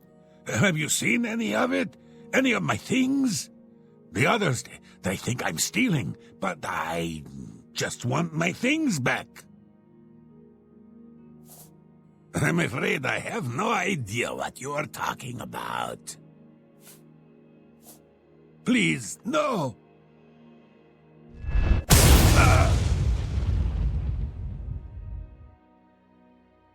You may continue to do your worst, Inquisitor, but unless you have some evidence of this preposterous conspiracy, you'll get nothing from me. I told you, I don't know anything. You can't prove a thing. Thank you. Mazada is certainly suspicious and likely guilty, but he's right. We need proof to make a proper accusation. Asking around town more about the conspiracy, we receive some very useful information from another resident, Bisha, on how to proceed. Speak, madman. No, I know nothing. Please, no! I've got fresh sticks. Guaranteed no leaves. I don't want trouble. I keep to myself. But I see Mazada and that dark seducer Nelrine meeting behind the buildings late at night sometimes. That's all I know. Nothing more. It turns out that Nelrine, one of the Dark Seducers, is also involved in this conspiracy. The best way for us to continue would be to wait for one of these late-night meetings that Bisha spoke about and eavesdrop on the two of them. We wait for the darkness of midnight and set ourselves up in the alleyway. Here, we tell Herdir to stay put so there's no chance of him messing this up for us. We soon see Mazada walking by and follow him by sneaking. We hide behind the railing of an upper platform and listen in on the conversation. Have you made any progress? Will Anya assist us? No, that blasted Inquisitor got to her. We'll need to find someone else.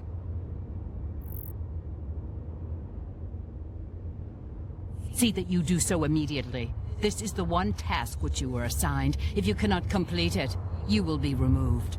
Are we clear? I will. I want to see Syl dead just as much as you do. She cannot be allowed to survive after what she's done. It's despicable. Good. I shall expect a progress report soon. And keep your head down. The Inquisitor must not become involved. We can now confront Mazada on his part in this whole conspiracy. You again. Have you seen any of Mazada's things? A shiny spoon? Or a broken bottle? I can't find them. I've told you, I don't know anything. You can't prove a thing. What? It's for the good of Crucible. You must see that. Please, spare me. I'll do anything. I don't know besides Nelrine. She is taking orders from someone, but won't tell me who. If I find out, will you promise to spare me? Oh, thank you. You are too kind. I shall bring you names, I promise. Meet me in my house tomorrow at midnight. I'll have the information for you. I've agreed to help you already. Torturing me further will do you no good. We make a promise to the Khajiit to leave him out of our report if he finds us information on the head conspirator. He agrees and says to meet back at his house in 24 hours. We oblige and literally force a 24-hour wait just outside of his home. Once it's up, we enter inside and are met with a gruesome sight. Our informant was brutally murdered inside his own home. We receive a quest update that we should look for any evidence that he might have left behind. Looting his body, he has a pair of keys on him that we take, which is followed by another update saying these might help us to find some clues. We run upstairs into his bedroom and look around for anything that might help us. Eventually, we decide to look inside of the cupboards by his bed, where to our luck, we find Nelreen's ceremonial sword and Mazada's crinkled note. The quest updates and says it's now time to confront Nelreen. The crinkled note reads, "I haven't got much time. She's coming for me. Nelreen asked me to hold on to this sword, said I should give it to Anya and have her do the deed, but Anya wouldn't. Now maybe it can find a better use as evidence. Syl will recognize it. Murine is in charge. She's the one telling Nelreen what to do. If I'm not around, I hope this is enough evidence to bring her in. I hope I'm alive to see it." We fast travel to the palace and enter inside the House of Dementia. Standing behind the throne is the treacherous Dark Seducer. We go to confront her.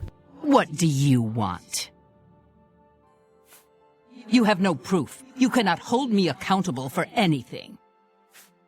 And with it, you'll do what? I'm not even the one you want. Murine is behind it. You'll need solid proof to pin it on her.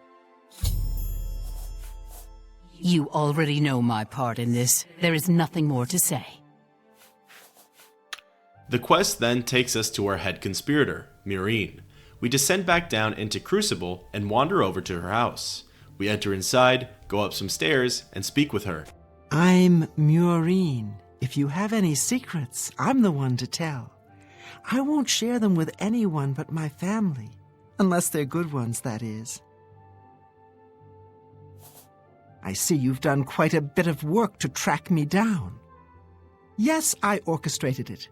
Syl deserves to die a painful death for turning on all of us and consorting with our enemies. Go ahead, do what you will. Nothing matters now. Haven't you got what you need? Shouldn't you be running off to tattle like a good little servant? Murine has admitted to taking charge of the whole conspiracy, which means it's officially time to return to Duchess Syl and inform her of who the traitor actually is. Hi. What news do you have to report, Inquisitor? Have you found who is responsible? Is that so?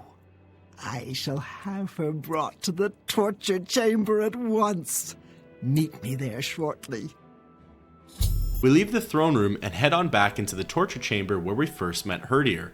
Peering inside, we see that Murine has already been placed inside of a cage in the middle of the room. The cage is in between two menacing stone statues that look like they'll bring harm to the Myr. Syl comes into the room and confronts Murine. You've confessed to attempting to kill me, I understand. The penalty for this treachery is death, and is to be carried out immediately.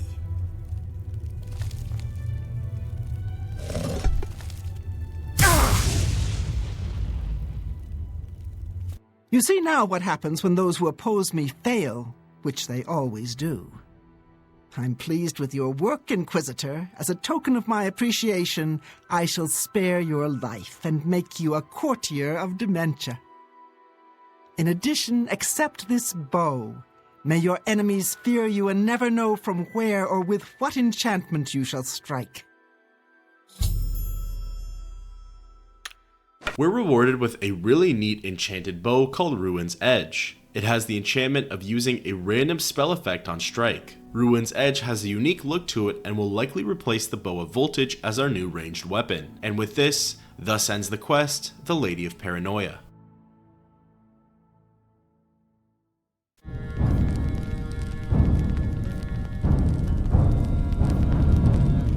We begin by entering into the House of Mania in New Sheoth Palace. The Duke isn't in his court, so we follow our quest marker which leads us into the Halcyon Conservatory. Here, we see a beautiful, bright, and vibrant garden. Just at the edge of it is a wood elf wearing a unique headpiece. This is the Duke of Mania named Théoden, and we speak with him. Ah, yes, there you are. You couldn't imagine how long I've been waiting for you. So little to do and so much time. Could you, in fact, imagine just how long I've been waiting? I don't think you could, but I might be wrong. I might also not care. Which is it?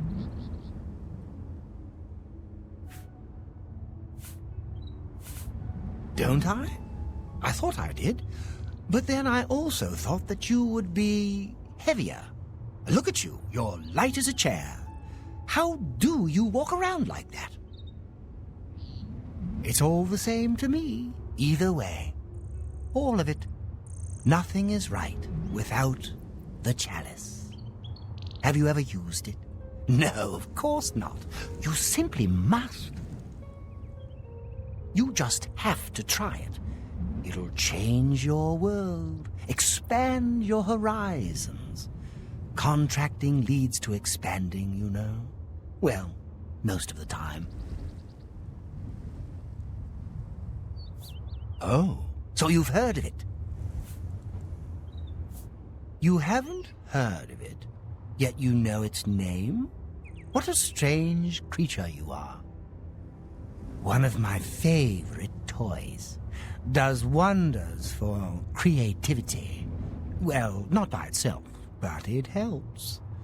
Those elytra, clever little bugs that they are. Is this making sense? Look, you eat the feldew, then use the chalice, and find the world a much brighter and happier place. Honest. But I don't have it. So I can't eat feldew, because that would just be bad. I mean, really bad. Damn her. We hold on to fleeting things, even as we slip. I knew, and yet I indulged myself anyway. I indulged her a fair bit, too. It was passion.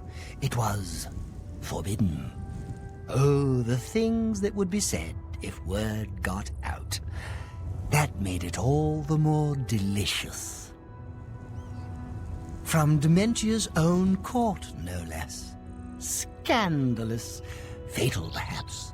But passion makes no accommodation for self-preservation. Well, aren't you the clever one? Mind you don't get too full of yourself. You might explode. Opposites repel, strangely enough. All that pleasure and pain locked away now, as if it never happened. Unfortunately, the chalice is locked away as well. I have no wish to retrieve it myself, but fetching it might do you some good. My head is positively throbbing now. Can you see it? I need to lie down. Find someone to tell you the rest of the story. Get the chalice. Théoden has asked us to find the Chalice of Reversal. We must seek out someone in one of the courts and inquire about it. We see a well-dressed Argonian in the conservatory and speak with her. You've been speaking to Théoden, I can tell. He has a certain effect on people. Did he mention me, perhaps? Or was there something else you wanted to discuss? I don't ask too many questions of Théoden. It's precious to him, and that's all that matters. It's his own business. But didn't he mention where it is? Oh, I see. How brilliant of him. This is for you as much as it is for him. Oh, very good, Théoden. Dunroot Burrow is your goal, my friend. And what a goal it is. You don't understand. This isn't just about the chalice. This is about you. We must discuss Dunroot Burrow. Yes, a most unique place. Of course the chalice would be there. Don't you see? It's the elytra. They're the reason. The chalice, Feldu, Elytra, it's all connected. One without the others is no good. Poison. Oh, a rough road awaits you. Some Elytra there are different. You'll need to get Feldu from them and eat it. Can't get in without it. But once you do, he wants you to learn for yourself. Learn, grow, experience. It's his way. I shouldn't say more. But the burrow, it's northeast of New Sheoth. Oh, it wouldn't do to speak of it. Théoden's plan for you, I mean. I like you, little one, but I would never interfere with what Théoden wants. The chalice is in Dunroot Burrow. Haven't you been listening? Go there. Take the Feldu from the Elytra.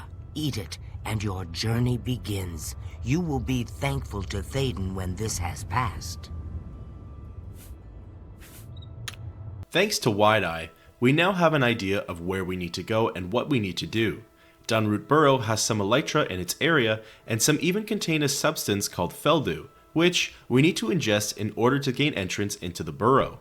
Since Dunroot Burrow is northwest of New Sheoth, we decide to finally wander through the city gates of Bliss that connect to Crucible. Bliss is the complete opposite, which was expected. It's bright, vibrant, colorful, and far more joyful than Crucible. Honestly, the contrast just sort of makes you feel happier wandering through it. We'll definitely have to explore it more later, but for now, we're just passing through to get to our location. Exiting the city limits, we're now on the Bliss side of the Shivering Isles, and it's so much closer to how it feels back in Tamriel. The nature, the landscapes, the water, everything reminds us of our life back home. We walk along the designated pathway for some time before diverting off of the road to cut down some travel time. Eventually, we come across a doorway that's sealed by a key. It's labeled Dunroot Burrow, so it must be where we exit from. Wandering up the hill behind it, we zone in closer on our compass arrow. It's clearly pointing towards a massive tree on the hill, and surrounding it are a bunch of Elytra. This time, the creatures have different titles other than Elytra Drone. We have an Elytra Soldier, which hits harder and has more health, as well as an Elytra Hatchling, which is the complete opposite, minimal health and minimal damage. The hatchling is glowing green, and after it's been killed, we notice that it has Feldu in its inventory, which we take. We finally find the entrance to Dunroot Burrow. We open our inventory and consume the Feldu. A new active effect is added called Feldu Euphoria, and the quest updates telling us to be careful as we tread through this next part. Dunroot Burrow contains 5 zones that we need to get through.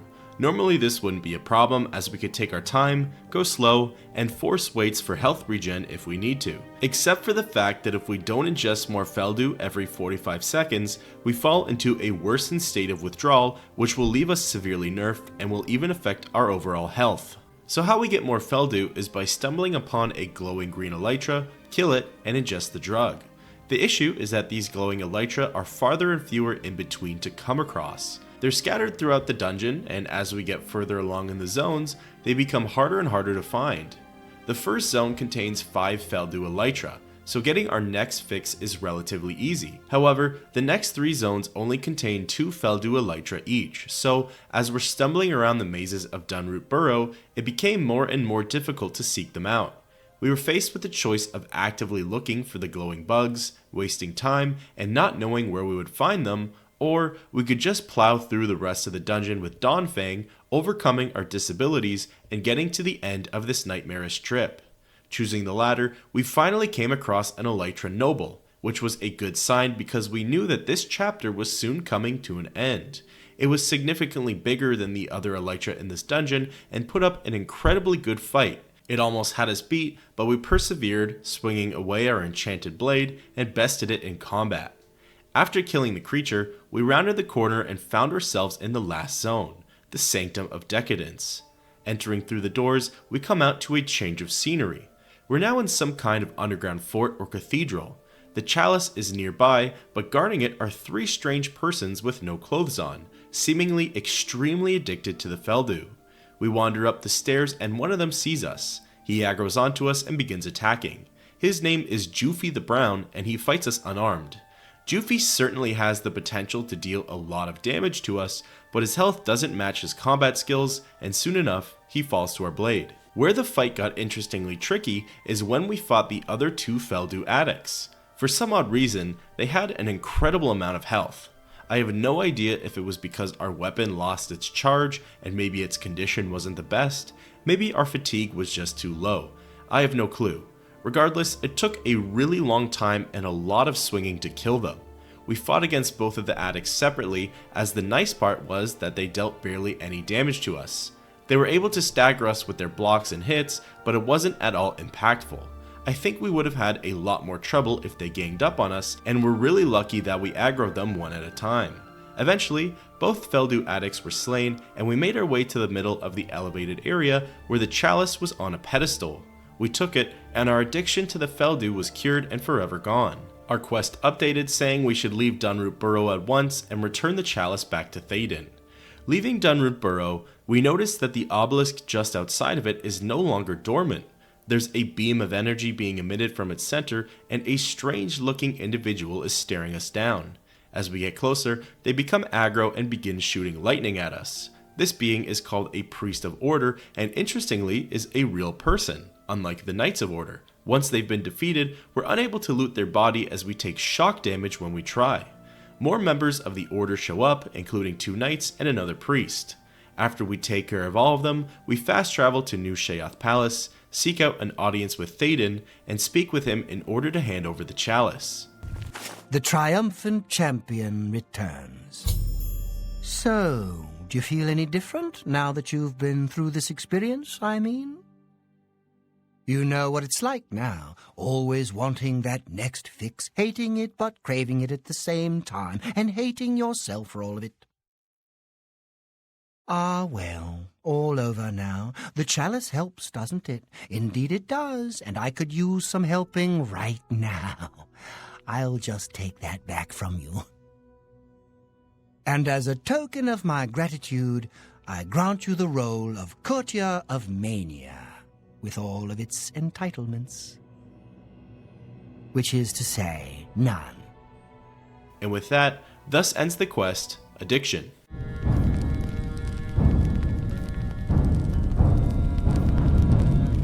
Now that we've been made courtiers by both the Duchess and the Duke, we can head back to Sheogorath and tell him we've completed our task. It's a pleasure. Well, well, you've experienced both shades of madness. Wonderful! You seem fulfilled. Full of fill. Bursting at the seams. Seamless. Now, to the meat of your endeavor. The crux of the situation. The reason for your being here. And the likely cause of your death. You'll be stopping the Greymarch. Altering the course of events. Breaking the cycle.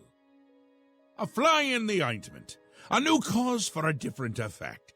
We're going to change things. No! Things will be different this time around. You'll be my champion. You'll grow powerful. You'll grow to be me. Prince of Madness, a new Sheogorath. Or you'll die trying. I love that about you. A fair question. You won't really. At least I don't think so, but you'll have power. My power. Try not to lose it. It's a pain to replace. But for all intents and purposes, you'll be me. A me to fight the him, since I won't be around. It's simple, really, if you don't think about it. Because you seem a nice enough sort, and you've made it this far. And if you don't, I'll swallow your soul and vomit it into the ever-filling chamber pot of the ageless. But mostly because I asked nicely. Well, not here. Didn't I say that? I'm never here when Jyggalag walks. It's one of the rules. I've told you too much for now. Listen to me. Prattle on. I can see your mortal brain straining. We'll talk more later. Now, you've seen the great torch that burns brightly over New Sheoth. No? Because it doesn't. It should, but it doesn't. You'll fix that. You'll go to Cylorn and bring back the flame of Agnon to relight the torch. Oh, and take care with my minions at Cylorn. In their eternal quest to please me, they're constantly fighting over Cylorn. It can be tiresome, but really, it's divine. Divinely tiresome. Well, that's your problem now. Off with you. I don't want to see you again until the great torch is lit. I wouldn't want to have to hurt you much. Oh, don't forget to make use of dear Haskill. Between you and me, if he's not summoned 3 or 4 times a day, I don't think he feels appreciated.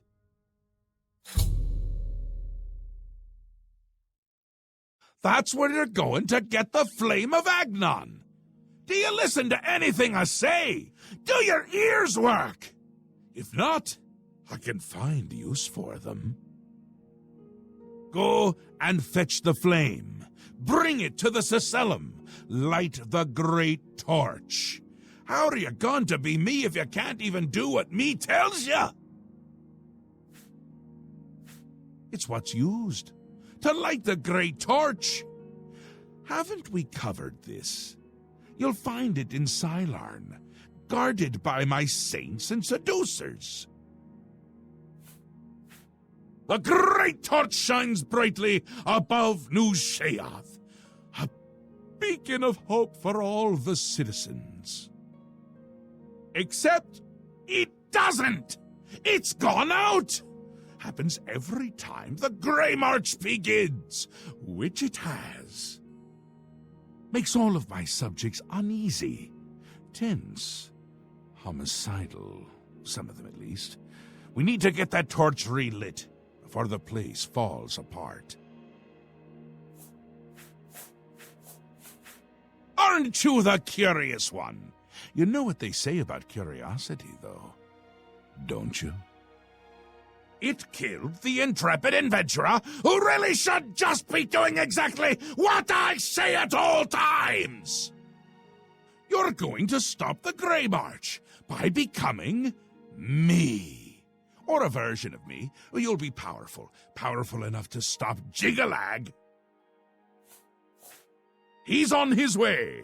So I'm on my way out. It's terribly inconvenient, don't you think? You're going to stop him, though. And the first thing to do is to make my people feel safe. Otherwise, they tend to go work for him. It's annoying, to tell the truth. A bit hurtful. But they do it every time. Join up with the enemy and become priests of order. They're the worst of all. My own subjects, working for the enemy. It's enough to make an old Daedric prince get all weepy. It doesn't help that they're the ones who make the obelisks work. A little chanting, a little ritual, and poof, Knights of Order. Bad news. Kill them when you see them, but don't touch the corpse until they're really dead, which they aren't until you deactivate the obelisk. They're getting more active every day. Not a good sign. You know what would be a good sign? Free sweet rolls! Ho, ho, ho! Who wouldn't like that? Shut them down where you can, and make sure to kill the priest you see around them. If you don't, they can reactivate the obelisk. After exhausting our dialogue with Sheogorath, it's time to proceed with our next quest. We're to head to Cylorn and rekindle the flame of Agnon. Apparently, the Golden Saints and the Dark Seducers are in a bit of a turf war over there, so how this job gets done will be interesting. Exiting the palace, and after resupplying in Bliss, we open our map to see where we need to go. Cylorn is at the most northwest spot on the map, and our closest known location is actually Dunroot Burrow.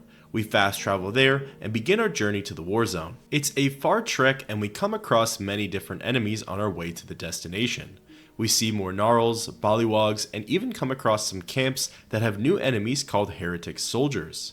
Once we've slashed our way through almost all of Bliss, we finally arrive at the walls of Cylon.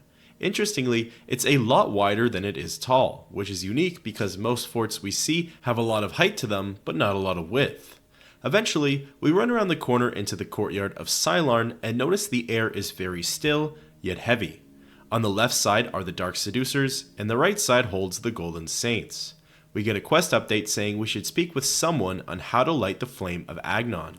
We turn to the Golden Saints and speak with the gatekeeper. Halt! Mortals are not permitted within the walls of Holy Cylon. My pardon, Lord. Receive this key, and with it free passage throughout the shrine of the Flame of Agnon. Alas, we cannot light the flame until we take control of the Altar of Despair from the infernal Maskin. The Armazel Khana would wish to speak to you at once. Proceed through this door to our main encampment at the Altar of Rapture. Chuna lets us through the gate and we venture in over to a group of Golden Saints. Among them, 2 of them are having an argument, and we listen in. There's no signs of the Maskin in the Underdeep. It's our best chance to take them unawares. Too risky. It's likely to be a trap. They could cut us to pieces down there if they knew we were coming. With all due respect, Armas, I ask that you reconsider. The main passage is strongly defended. Perhaps if you'd allow me to scout further. Enough! I've made my decision. We will attack down the main passage as planned. The Maskin will not withstand us. Once the discussion is over, we speak with Mirel to get a better idea of what we can do here. Greetings, stranger. Are you here to help us drive the Maskin out of Cylon? The flame is only lit at the command of Sheogorath, from the altars of Rapture and Despair, within the shrine itself. I'm sure that Armazel Khana will be glad to help you once the Maskin are driven from the Altar of Despair.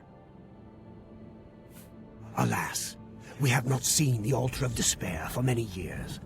It is in the underground part of Cylon, which is controlled by the Maskin.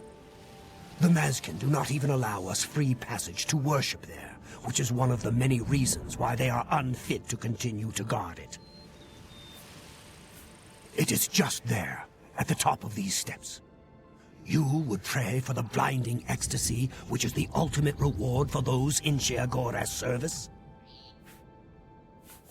She commands the Orioles here at Cylon.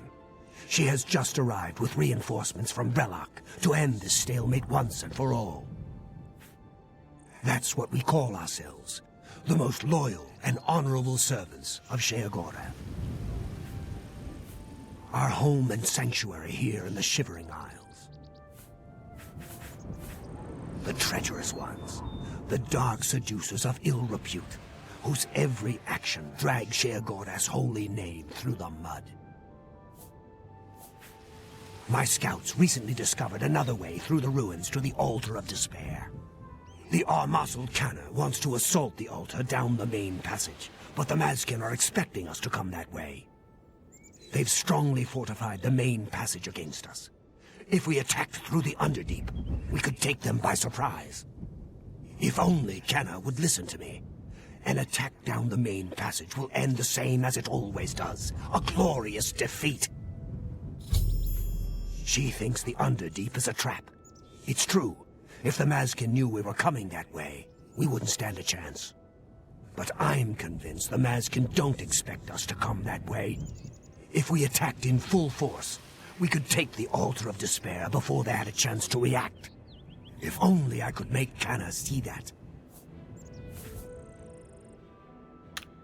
Before we investigate the Underdeep for Mirel, we turn to the Dark Seducer side to see what can be offered over there. What is it, emissary? The counterpart to the Altar of Despair. Rapture is currently held by the Orioles in their complacency, but that will soon change. The holy flame can only be lit from the Altars of Despair and Rapture. Alas, the Orioles hold Rapture for now. You should speak to the Grakedric Ulfri at once. She will be glad of your help to rid Sylarn of the arrogant Ariels once and for all. She is the Gorkedric, commander of the Mazkin here at Sylarn. She has never yet been defeated by the Ariels, despite their strength. You know us as Dark Seducers, a name given us by our enemies. But we are the Mazkin in our own tongue, Sheogorath's only truly loyal servants. Our rivals, the so-called Golden Saints. One day Sheogorath will finally recognize their bull-headed stupidity and expel them from the realm. We open the gate with our key and go through the doors that lead us into the fortress of Sylarn. Walking a bit and rounding our first corner, we're confronted by a dark seducer named Stela. A mortal wandering the halls of holy Sylarn, and a male no less. Explain yourself. Then I am at your service. The Gorkedric Ulfri commands here. You will wish to speak to her at once, no doubt. We hold the altar of despair, here within the shrine of the Flame of Agnon. Continue down the corridor if you wish to meditate there upon the fate of all things mortal. She tells us to speak with someone by the name of the Greatdric Ulfri, who allegedly commands the Dark Seducers here in Sylarn. However, we've made up our minds to help the Golden Saints win this battle, and we press on. We wander through the rest of the fort and our quest updates saying that it's too heavily guarded in its main areas, which is true. Everywhere we look, a guard is posted on the ramparts or patrolling the hallways. Eventually, we find ourselves at the entrance to the Underdeep. Making our way through here, we note that it's a destroyed, flooded, and forgotten underpassage that looks like it'll fall apart any second. However, one thing is for sure, there isn't nearly as many Dark Seducers down here. Eventually, we find our way to the exit where the Golden Saints are held up, and we speak with their leader, or Mazilkana, to inform her of our findings. This is no place for a mortal. We are about to join battle against the Mazkin. You'd best stand aside. My pardon, emissary. I am at your service. We are preparing to sweep the Mazkin scum from Sylarn. Perhaps Sheogorath sent you to help us. Only the servants of Sheogorath can light the flame, by kindling the altars of despair and rapture which feed the flame. Alas, we hold only the altar of rapture. The treacherous Mazkin hold the altar of despair. We must control both to light the flame. If you help us seize the altar of despair from the Mazkin, I will be honored to kindle the flame of Agnon for my lord Sheogorath. The flame is fed from the altar of rapture and the altar of despair. Only servants of Sheogorath can kindle the altars. Once we capture the altar of despair from the Mazkin, it will be my great honor to light the flame for Lord Sheogorath. The only way to assault the altar of despair is down the main passage between the two altars. It will be difficult. The Mazkin have fortified their position, but I am confident that with your help, we can defeat them. Will you help us retake the altar of despair and drive the Mazkin out of Sylarn once and for all?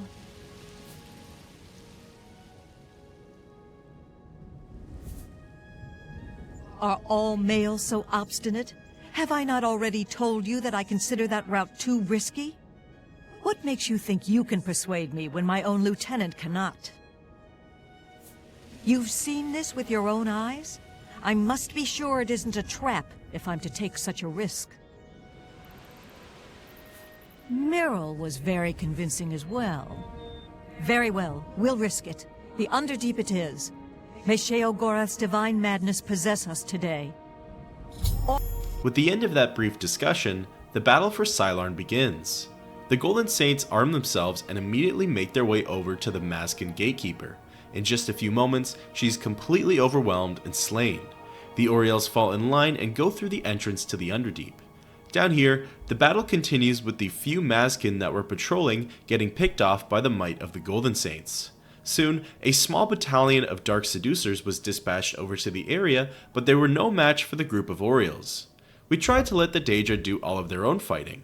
I wanted to stay impartial in this fight, even though it really didn't matter. Also, the Golden Saints kept getting in the way of my swings and I would accidentally hit them. Eventually, I would need to put up my own fight, but I let them take care of most of it. We soon stumbled upon the supposed leader of the Dark Seducers, Greymarch Ulfri. Together with the Golden Saints, we slew her in combat and we got a quest update. All that remained was to pick off the last few Mazkin located in the fortress of Cyllarn. One by one, they were dropping like flies until the last one was slain. When that happened, we got a quest update saying we should speak with Canna on how to ignite the altars. We find her and begin talking. Victory is ours. I have already selected a candidate for the honor of kindling the altar of rapture. I will now claim the honor of victory for myself, here on the altar of despair.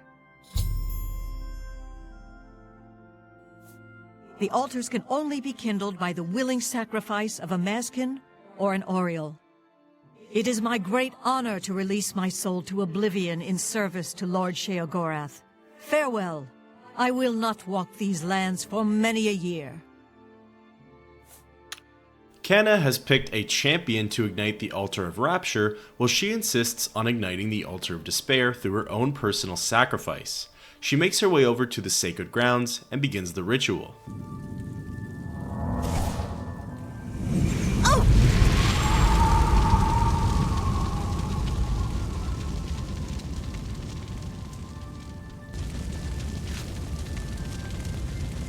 With that, both the altars have been lit, which should have rekindled the flame of Agnon. We exit the fort and go back out to the courtyard where we see the colorful fire raging. We walk into the brazier and claim the flame of Agnon. Now, we can fast travel back to New Sheoth. We go back to the City of Bliss and make our way to the Sicelem Arden Sul. We enter inside and are approached by two priests. You've brought it! The holy flame of Agnon, the fire of inspiration and rapture. If you light the great torch on the Mania side of the Sicelem, you will be a hero to the people of Bliss, I assure you.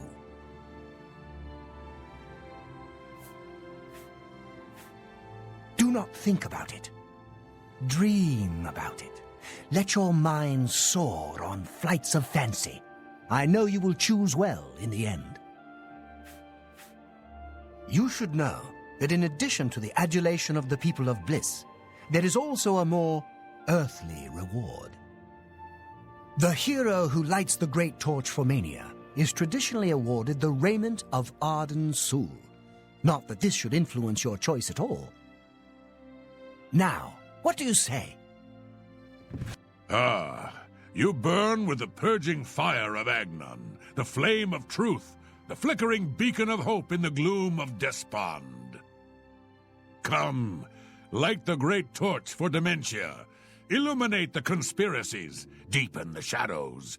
The people of Crucible await their hero.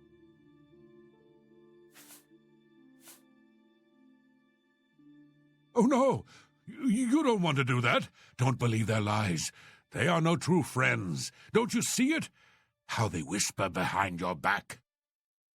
No, light the torch for Dementia, and you'll see how we treat our friends. Dementia takes care of its own. Few know that the hero who lights the torch for Dementia is granted the Ring of Intrigue, a boon for those who would gain access to hidden knowledge. Surely you will do what is right, won't you? Yes, let your mind worry at the problem. Let fear and dismay over making the wrong choice sink their talons deep into your brain. I knew I saw the glint of true mania in your eyes, my child. Go now and let the holy flame inspire the people of Bliss to new heights of madness. My logic for deciding to go with lighting the flame for Mania was that we helped the Golden Saints take over Cyllarn, so their half of the city should receive the flame. We walk up to the brazier and step inside, igniting the great torch over New Sheoth. We speak again with Dervenin to receive our reward. The great torch shines with the pure light of Mania. You chose well. in accordance with the ancient tradition. Receive now the raiment of Arden Sul in honor of your mighty deed in service to Mania. Tread the humble path. I'm disappointed in your choice. You'll find Mania to be a fickle friend. We now go ahead and speak with Sheogorath about our great deed. Aren't you off to a good start? That's important. For me. Really, your work is going to save me a lot of time. The Greymarch is upon us, and the ordering begins. Armies of order, sweep my realm! Death! Destruction! Then I have to pick up the pieces. And there are always lots of pieces. I don't like it, having to rebuild my realm every era. Sometimes I forget where things go, like New Sheoth. I can never remember where it belongs. You'll change that. Break the cycle. You'll stop Jyggalag, and I'll have my realm to come back to. I've never actually tried that before. Why not? Something has to work. Once I dug a pit and filled it with clouds. Or was it clowns? It doesn't matter, it didn't slow him down. To be honest, it wasn't the best idea. And it really began to smell. Must have been clowns. Clouds don't smell bad. They taste of butter. And tears. But this is all new. A fresh idea. Something I hadn't thought of. Until I did. It's sure to work, even though it might not. Now, you'll need the respect of my citizens. They'll need a leader, someone to look up to when I'm gone. They're the backbone of any great land. Except where the backbone is an actual backbone. Ever been to Malakoth's realm? Oh, nasty stuff. But back to the business at hand. You'll need to control one of the courts of madness. Replace a current duke, or duchess, whichever. That will command respect. The people will rally around you. You'll have their love, their admiration, their complaints, whatever, as long as it keeps them on our side. No. No. Absolutely not. Well, yes, absolutely. Bit of a shame for them. But sometimes you need to break a few eggs. Or skulls. There are rules, though, even in the Isles. Rituals and rules. You need to follow them. Speak to Arctis and Dervenin, the High Priest at the Seselim Arden Sul. They can explain what needs to be done. And you've always got our man Haskill to call on for help. Faithful, like a good hound, that one. And he looks better in a suit. It's already started, but you might be able to stop it. We're making you into a leader the people can trust. Someone to look up to. Someone to blame. Once I'm gone, things usually get bad quickly. Lots of defections, lots of carnage, but with you at the helm, things will be different. This time, I'll beat him. I can't stand losing, and I don't mind cheating. And with that, thus ends the quest, The Cold Flame of Agnon.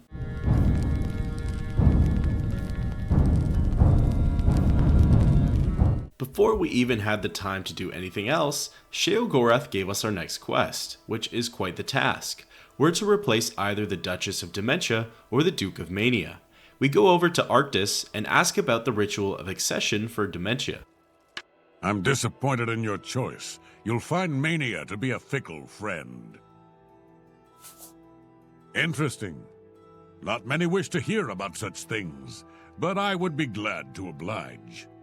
Becoming the Duke of Dementia requires passage through the ritual of accession, specific guidelines set forth by Arden Sul himself. Seldom is the subject ever Wait a moment. Did you want to hear the history of the ritual? As it happened so many years ago, my lord Arden Sul suspected a traitor in his midst. Not wishing to find himself on the wrong end of a blade, he gathered his flock here in the Sacellum. By poisoning the sacramental wine, Arden Sul was able to suppress any such conspiracy in one fell swoop. Yes, he then removed their hearts from their bodies and used his ancient scrying technique known as visceromancy to read their lifeblood. When Arden Sul couldn't divine the traitor's true nature in their hearts, he became distraught and took his own life in the same way. From that day on, the ritual of accession for the throne of Dementia was set. Very well. Spoken like a true son of the Demented. To become the ruler of Dementia, the current leader's heart must be cut out and brought to the altar of Arden Sul in the Sacellum. Once this is done, I can pronounce the heart-bearer a duke or duchess. Then, all that is required is the blessing of our lord Sheogorath. We now go over to Dervenin to ask about the ritual of accession for Mania. What else can I help you with on this glorious day? An important part of our history, my friend. I would be glad to tell the tale if you have a moment. Arden Sul was perhaps the greatest duke to walk our land. Many years ago, he decided to hold a night of absolute indulgence, resplendent with dance, wine, and sex, to celebrate his fondness for his brethren. The green moat flowed like water in a stream as the revelers voraciously succumbed to its rapturous ways. But it was, as the bacchanal reached a crescendo, the people began to clutch their chests as their very hearts exploded. The green moat had taken its toll. The ground stained a deep crimson as the sanguine liquid flowed from their lifeless bodies. To represent that night, when the ruler of Mania is to be replaced, he partakes of the green moat and allows his lifeblood to flow upon the altar. Certainly, when the ruler of Mania has decided it is time, he will choose a successor from his court. The successor is invited to a huge celebration, a night of hedonistic revelry, wine, song, and of course, green moat. During this, the exiting regent imbibes 3 doses of the potent drug. This causes his heart to burst, and his lifeblood flows from his body. The successor then gathers the drug-tainted blood and brings it to the altar of Arden Sul in the Sacellum. Once this is done, I will proclaim the successor a duke or duchess. Then Sheogorath gives his blessing, and the cycle is completed. We can now make an informed decision on which one to do. Honestly, the ritual for Dementia seems right up our alley, but the ritual for Mania sounds like we'll have more fun. Plus, Théoden didn't give us a tangible reward for handing him over the chalice. We choose to do the ritual of accession for Mania and tell Sheogorath. You're back! How nice for you! Does that mean you've made a decision? Or are you lost? Suicidal? Just let me know. A friendly word of warning before you choose. Once you've decided which duke to replace, there's no turning back. One choice. No more. No less. Try not to do something stupid.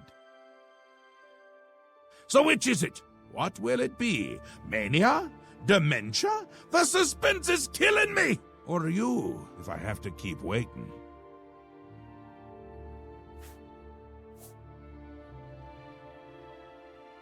A safer choice, perhaps. Maybe you'll live through this.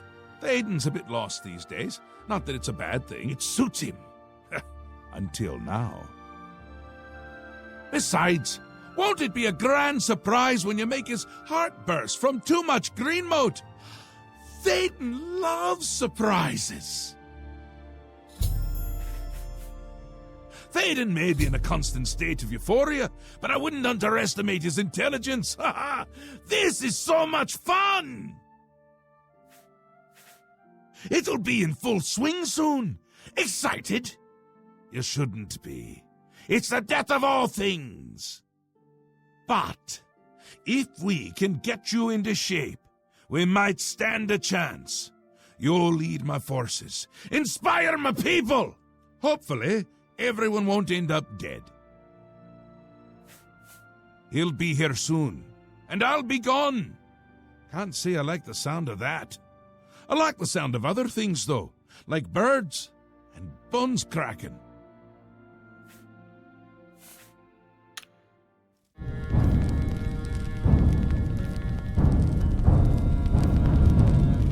Sheogorath warns us that our choice is locked in, and we're okay with that.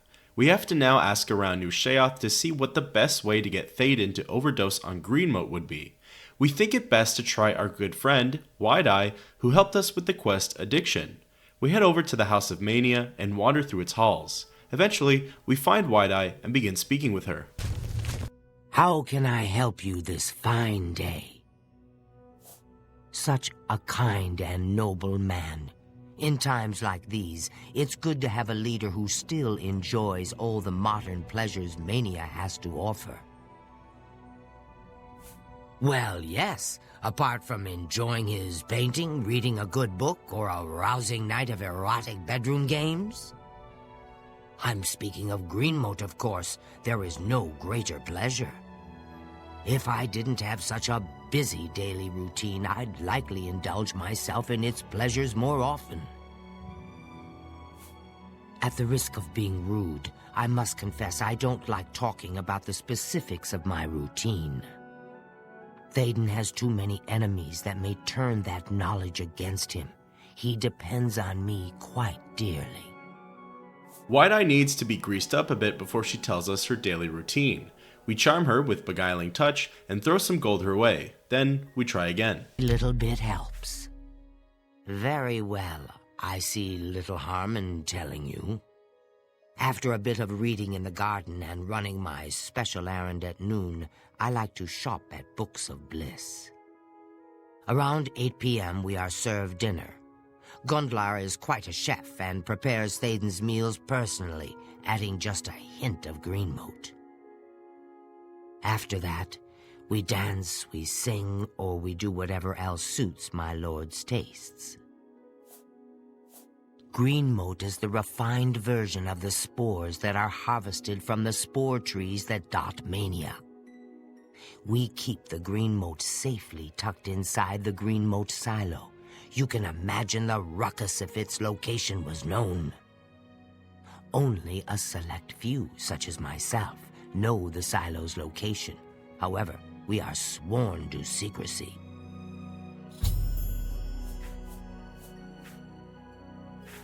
Yes, I must attend to him. Speaking to you has already cost me time. I must go. Again, we cross paths. There isn't enough gold or enough jokes in the world that would convince me to tell you where the green mote is located.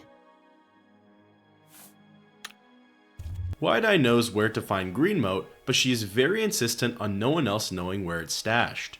We begin to follow her around at noon to see what her special errands are. She actually makes her way to the courtyard of New Sheoth Palace and walks to the northeastern side. Here, we stop to get a good look at what she does.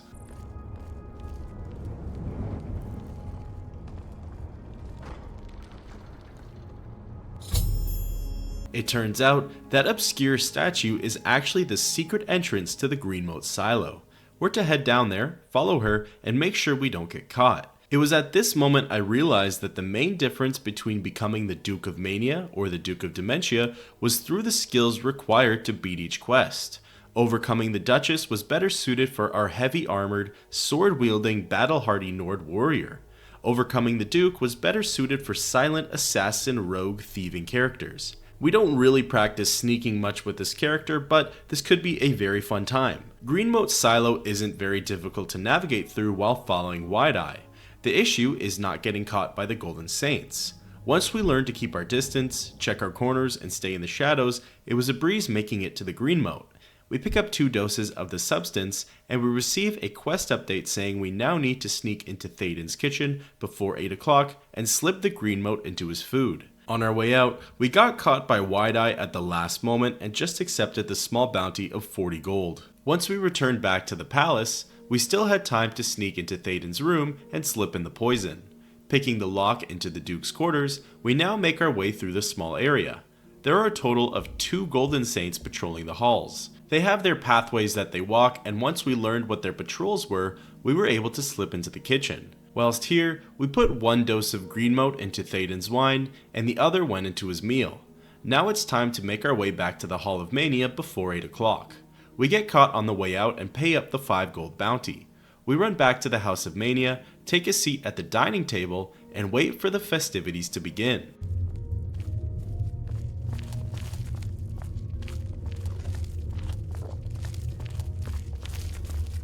Oh my, yes. I feel especially delighted this evening. Perhaps it's time I recited my latest soliloquy. The lady fair, our love is told, with hair as fine as soft spun gold, lips as red as a sun-drenched dawn, skin as soft as a newborn fawn, eyes as blue as a cerulean sea.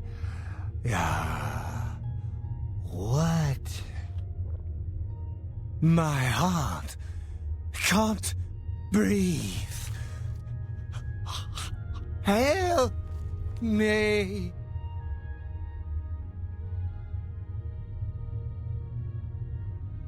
Oh! Théoden overdosed on the Greenmote and his heart exploded. We walk over to his body and take some of his drug-tainted blood. Before leaving, we also take his diadem of euphoria and speak with Gunlar and Wide-Eye to see how they feel. There's no need to mourn. The ritual has begun. Be happy. I never suspected it was Théoden's time, but what's done is done. I honor his choice. Making our way back to the Sisellum Arden Sul, we approach the altar of Arden Sul and place the tainted blood inside.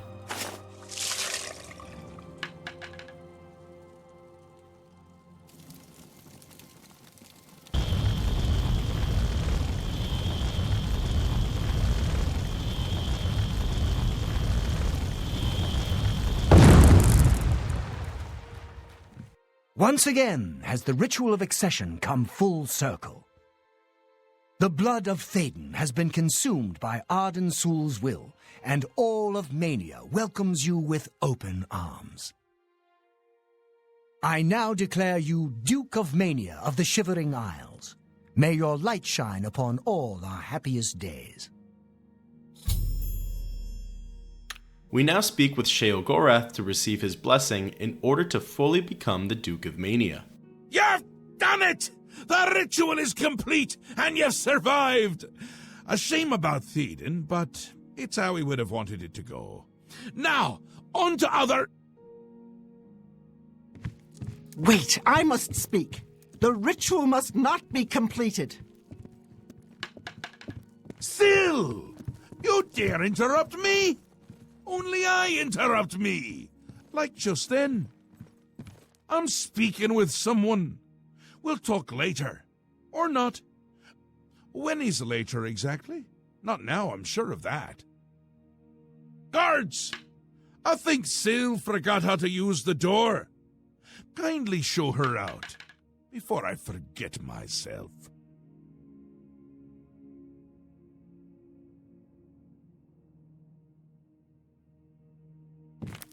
Théoden? Dead? You've done this. It was you all along. Hold your tongue, little duchess, or I'll tear it from your mouth.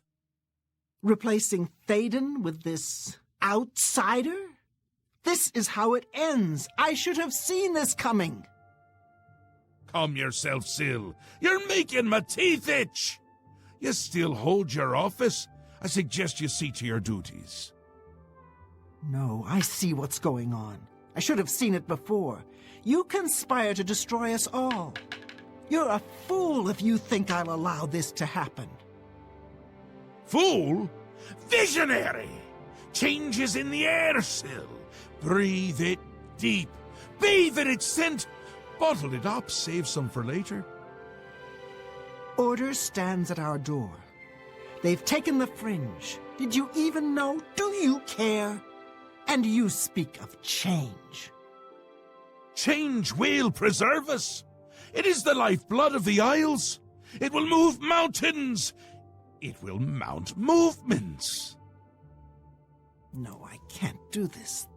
There has to be a way out. A way to escape. Then go, Syl. Return to your quarters before I send you back in pieces. Yes, that's what I'll do. I'll go. The enemy of my enemy. Order's the key. I'll keep them close. No! Let her go. This is not over, Mad God. I give myself to Jyggalag. As a priest of order, I'll be safe. Your empire will crumble before the armies of order.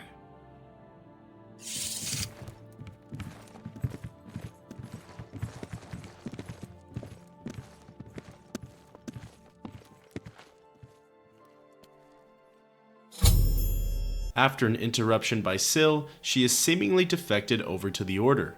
We speak again with Sheogorath to see where we should go from here. Wondering why I let her go, aren't you? I can see it in your face. Mostly in the eyes.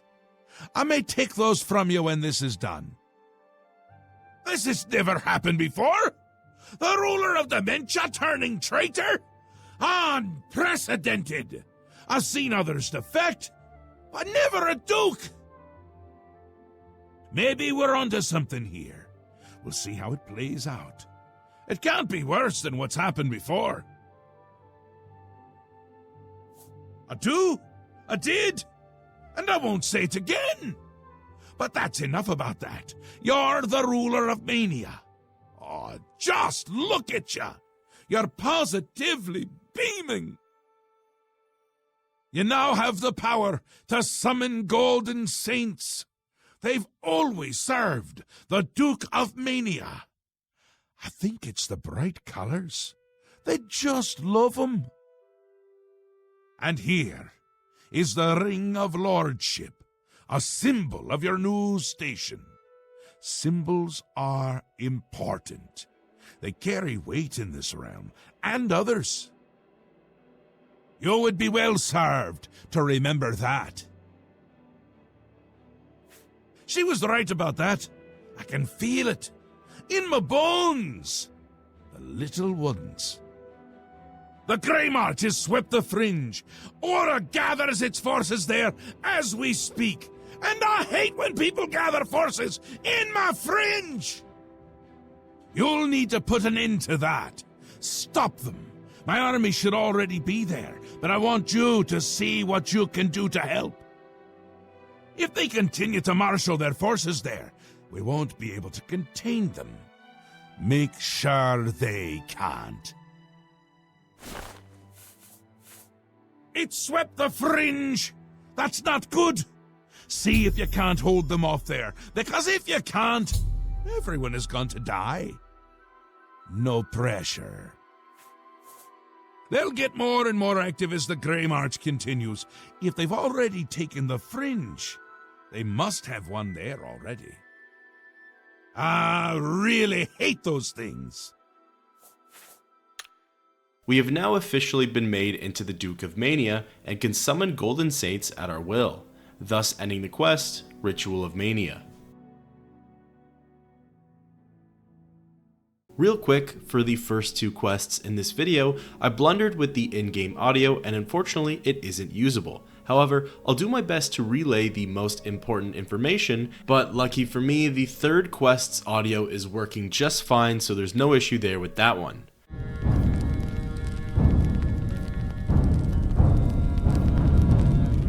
We fast travel to the Gates of Madness and pass through them. On the other side, we're met with a rather dull and literally grey setting. The lands are barren, the sky is grey, and obelisks of crystals have spouted up all around the fringe. It's certainly not what it used to be. We walk a little bit until we get to the village of Passwall. Here, we find a band of Golden Saints and speak with who's in charge, Orig Desha. Orig informs us that Passwall is under attack and that they'll soon be overrun by the Order, who far outnumbers them. There's a spire in the center of Passwall that has since been activated by the Order, and said spire is where the Order keeps spawning in from. Orig has an idea of how we might be able to shut down the spire, but first, we must endure the upcoming attacks, and she also asks us to command the rest of the Golden Saints. Before we even get a chance to speak with the rest of the Golden Saints, a squadron of knights from the Order charge in at us and begin attacking. Admittedly, this was my second time facing down these foes, as the first time I actually swung one too many times at our allies and they turned on us and began swinging away. So I tried to stay relatively passive and only attack the knights when I knew it was safe to do so. Eventually, all of the knights were defeated and it was finally time to give orders to the rest of our troops. We got through two of them before I realized that it was honestly a bit of a waste of time to actually give them orders. We have the options of telling them to either be archers in the back, berserkers in the front with their axes, or be strategic and sneaky by the flank with some swords. However, if they're not told what to do, their default is to just stay on the front lines and attack in numbers, and I figured that would be the best thing for them to do in order to survive. This way, there would be strength in numbers. There are 3 waves of Order infantry that we face off against. In these 3 waves, there are 3 Knights of Order each. They're regular Knights of Order and not very tricky to fight. The issue, again, is worrying about accidentally hitting the Golden Saints and having them turn aggro against us. So we tried to stay passive and pick off only the ones that decided to pick a fight against us. Even then, the Golden Saints would come to our aid and surround the enemy, attacking in unison, so it definitely made it pretty tricky to try and fight them here. Eventually, all 3 waves were defeated and we were instructed to go back and speak once more with Orig Desha. Orig tells us that nearby the city of Passwall, there's an entrance to a ruin called xedillian. Orig has sent scouts in there, but they haven't returned. She assumes that the source of the spire's power comes from deep within the ruin. However, if we were to all go down there, not only would Passwall get overrun and the Gates of Madness would fall, but we are more likely to be seen as a group and therefore targeted. She suggests that we go by ourselves into xedillian and look for the source of the spire's power. xedillian is located relatively close to the Gates of Madness. Making our way there, we come across multiple groups of knights who aggro onto us and begin attacking. They aren't difficult to defeat, and sooner than later, we find ourselves at the entrance into xedillian and enter inside. These ruins have a total of 7 zones. Lucky for us, we only have to explore the first 3 zones in order to do our quest-related objectives. Zone 1, titled xedillian, contains 3 refugees who are non-hostile, 11 Knights of Order, and 2 priests. This zone is relatively and literally straightforward, with all pathways going up and down on the local map. Zone 2 is titled xedillian Fane. The Fane has 1 boss-level Knight of Order, 2 non-hostile refugees, 8 Knights of Order, and 1 Priest of Order. This zone appears more as a circuit with both pathways being connected and it creating an oval shape. The biggest room in the center contains the doorway into Zone 3. The third zone is called xedillian Great Chamber. Entering inside, we see a massive obelisk through some grates that is clearly the source of the Order's power and Passwall. Venturing a bit further into Zone 3, we come across an unlikely sight. Sheldon from the village of Passwall has sought refuge down in Xedillian. Speaking with Sheldon, he's delighted to see us down here and details how horrible the slaughter of Passwall was, particularly noting the horrific screams. Him and Phalis ran here as soon as the attacks had begun. Before long, however, Phalis actually sided with the Order and had left Sheldon for dead in these ruins. Sheldon is lost and in danger down here, so we offer to escort him out in exchange for his help in shutting down that obelisk. Together, we make our way through the hallways and charge headfirst into the center room. Here, we face down 2 Knights of Order and 1 Priest of Order. Because we chose to help Sheldon, he's actually granted essential status and therefore is quite useful in pulling enemies off of us. We slash and hack our way through the knights, unsure of what to exactly do here. It took me a while to realize that we actually need to interact with the obelisk and shove Hearts of Order into it in order to shut it down. After looting a few hearts and placing them into the obelisk, it finally becomes overloaded and collapses. However, the even bigger issue now is that Xedillian is coming down all around us, and our quest update tells us to escape the ruins now. We make haste with Sheldon through the falling rocks and collapsing walls. This is where we now go through Zone 4, called Xedillian Fells. In the Fells are 13 Knights of Order.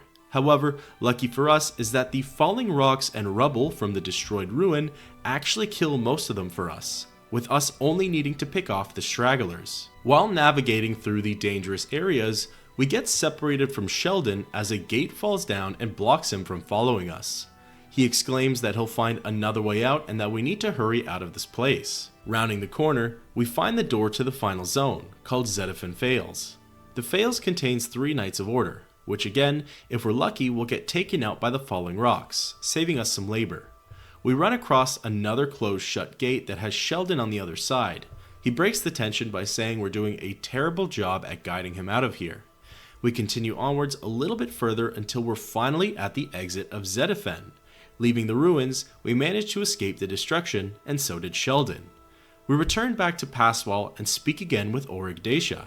She congratulates us on our efforts and calls us the best warrior to grace the throne of Mania. She says that we should go at once to tell Sheogorath of our victory and that they need to remain here as there are still plenty of knights in the area. We travel over to New Sheoth Palace and enter inside. Speaking with Sheogorath, he acknowledges our deeds in the fringe, but immediately overshadows it with yet another task. The Daedric Prince wishes us to rebuild the gatekeeper, which is the giant rotting foul monster that we had to kill in order to gain access into this realm. Apparently, in a ruin called Zaselm, our old friend, Relmina Verinim, resides, and we'll need her help to rebuild this abomination. Relmina was the original creator of the Gatekeeper, and also the one who was extremely angry with us for killing it in the first place. We agree and set forward on this task, thus ending the quest, retaking the fringe.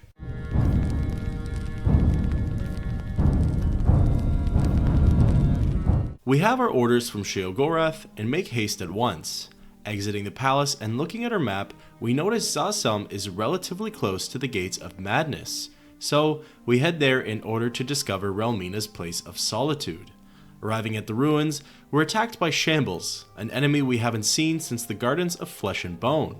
After they're dispatched, we enter inside of Zaselm. Zaselm has 4 zones altogether. The first one contains 12 enemies in total. One of them is called a failed experiment, which is essentially just a zombie that's easier to defeat. 7 of the 12 are of the undead variety. These can either be skeletons, skinned hounds, or the worst of the 3, flesh atronachs. Flesh atronachs aren't that difficult of enemies depending on the type you face. Torn and stitched flesh atronachs are the easier kinds to face, with their health depleting rather quickly, but their attacks deal quite a lot of damage. Stitched flesh atronachs, on the other hand, are even more difficult to defeat with their higher amounts of health and their heftier attacks. The final 4 enemies in this zone are Shambles, one of which will be the best possible level. Zone 2 is called Zaselm Experiment Chambers. In this zone, we'll face 1 boss level flesh atronach, 2 Ballywogs, 3 failed experiments, and 6 undead, which again can be one of 3 aforementioned enemies from Zone 1. Interestingly, in this zone, Relmina has experimental chambers which hold even more enemies. 2 victims, 1 ravenous hunger, 1 hulking scallon, 1 decrepit shambles, 2 shambles, and 2 skinned hounds. Zone 3 is the smallest and is called Zaselm Corpse Pit. The Corpse Pit contains 3 failed experiments.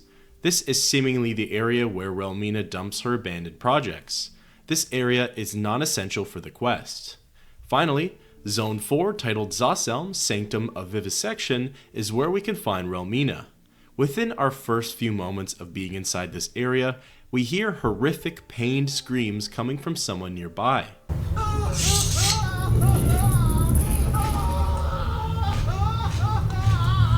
We quickly run over and investigate what the commotion is. In a nearby room, we see Relmina using some form of magic on a naked prisoner. This magic is clearly causing them a lot of distress as the prisoner is frantically pleading with her to stop.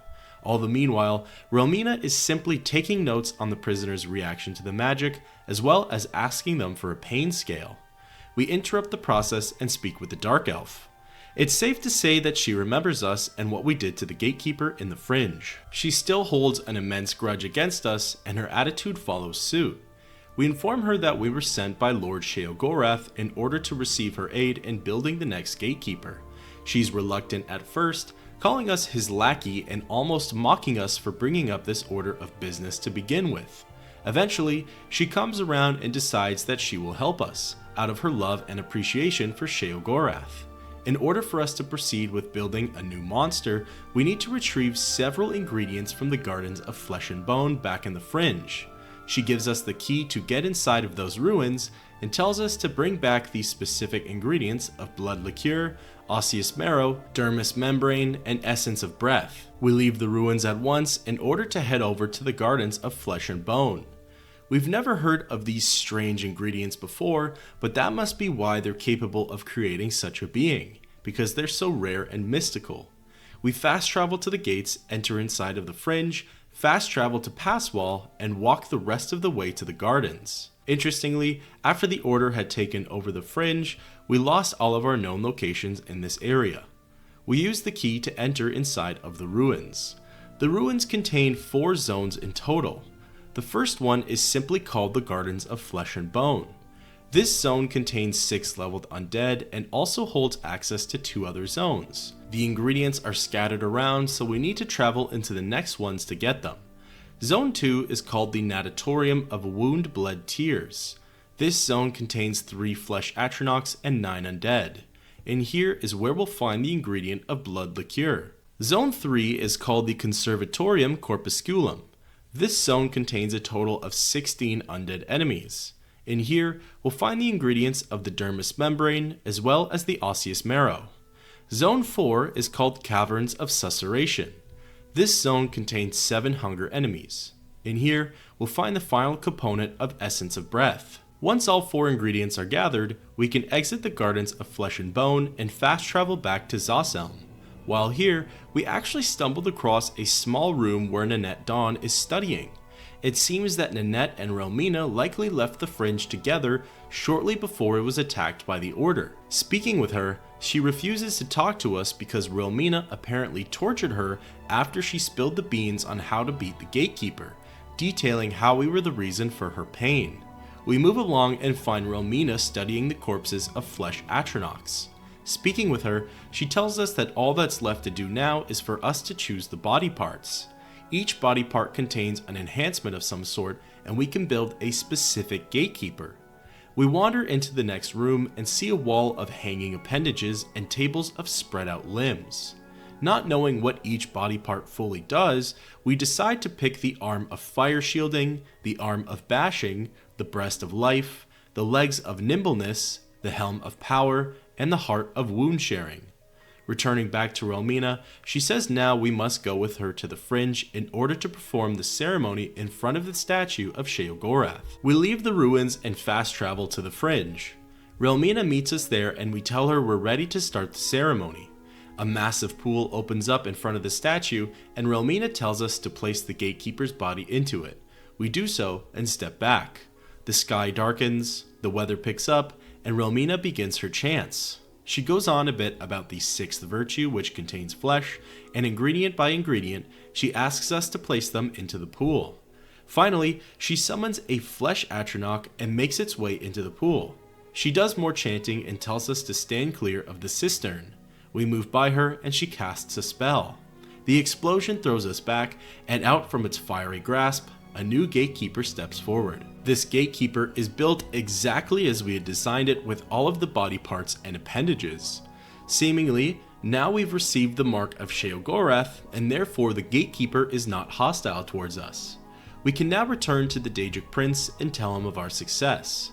Before we leave, Knights of the Order charge up the stairs to press the attack, and we watch on as the gatekeeper slaughters them, showcasing that the fringe is now in good hands.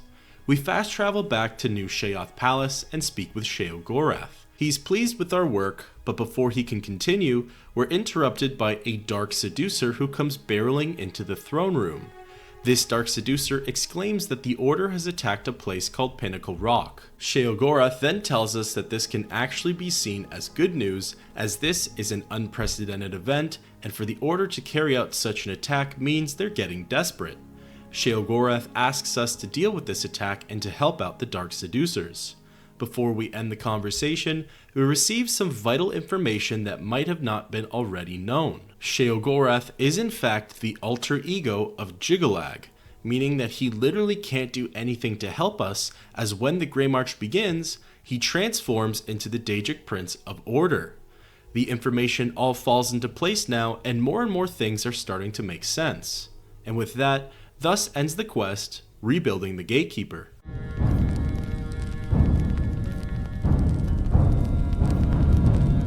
We approach the Dark Seducer guard and speak with him for more information. Your Grace, there is trouble. You must come quickly. Adeo sent me as a messenger to find you. Pinnacle Rock is under attack, and she needs your assistance at once. The forces of Order have overwhelmed us and forced us from the stronghold. We must regain control. It is our home, our sanctuary in the Shivering Isles. If we were to lose it, my kind would be doomed. She is leading what is left of our forces. She waits for you outside Pinnacle Rock. Please hurry to her before it is too late. We're to go and speak with Adeo, the leader of the Dark Seducer forces in Pinnacle Rock, to see what we can do for the war efforts. As a side note, I couldn't help but chuckle thinking about how that voice actor's throat must have felt after that performance. We leave New Sheoth Palace, get our weapons sharpened and recharged, then fast travel over to Xedillian, which is the nearest location to Pinnacle Rock. After some time walking along the path, we note that we're close to Pinnacle Rock as we see a Dark Seducer guard frozen in time attempting to run through some water. We finally arrive at the entrance to the Dark Seducer base and speak with the person in charge, Adeo. Thank you for coming. I apologize for summoning you. The blame is mine. We've lost control of Pinnacle Rock. Syl let them in. We had no idea she would turn on us. They captured our commander, Daedric, and have her imprisoned somewhere inside. Our first priority must be rescuing her. Syl had called her aside, separating her from the group. She meant to divide our numbers when Order entered, making us easier targets. They imprisoned Daedric somewhere within Pinnacle Rock. If they killed her, she could return to us, so they keep her hostage. If we follow the waters of the wellspring, we will surely find her. Syl let them in. More than I could count. It was all we could do to fall back and regroup out here. We must free Daedric as soon as possible. She will know what to do. Forgive me for saying so, Your Grace, but I find taking orders from the Duke of Mania to be unsettling. You are the only remaining Duke, which is a situation quite unprecedented. Normally, you would never be permitted to pass within Pinnacle Rock. Given the need for swift action, the normal customs shall need to be overlooked for now. We shall be right behind you, Your Grace. We learn from Adeo that the former Duchess of Dementia, Syl, is behind this attack along with the Order. Syl separated the platoon from its leader, Delora, and began to thin their ranks. Delora has been captured by the Order and is being held somewhere from within Pinnacle Rock. Adeo and some fellow Dark Seducers are going to help us recapture the fort and free Delora. Pinnacle Rock has 4 zones to it. The first zone is called Pinnacle Rock Hall of Honor. Here, there are 8 Knights of Order and 2 Priests of Order. Similar to how it's went down in previous fights and ruins, we try to let the Dark Seducers handle the fighting, and we either tank or remain passive in order to ensure the peace between us and our allies. We can either travel to the next zone, the Hall of Reverence, or another one called the Font of Rebirth, but the latter requires a key that we don't have. Making our way into the next zone, the Hall of Reverence, we face 7 Knights of Order and 4 Priests of Order. In the center of one of the big rooms, our compass points us to a unique holding cell that contains Delora. Speaking with her goes like this. You must set me free. The barrier can't be broken by you. It's too tough. Use the chime, ring the chime, and that may shatter it. We go across the room and activate the chime. A loud noise rings throughout the fort, and soon, the barriers fall down around Delora. We can now go and speak with the freed captain. You have my thanks for freeing me, but just who are you?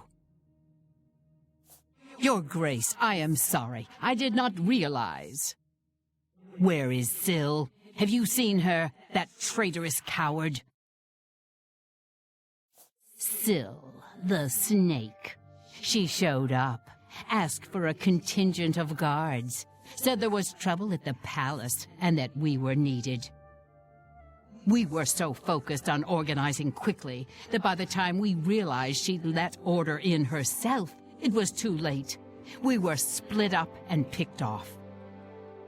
But it doesn't matter anymore. The only thing that matters now is the wellspring. We must reach it at once.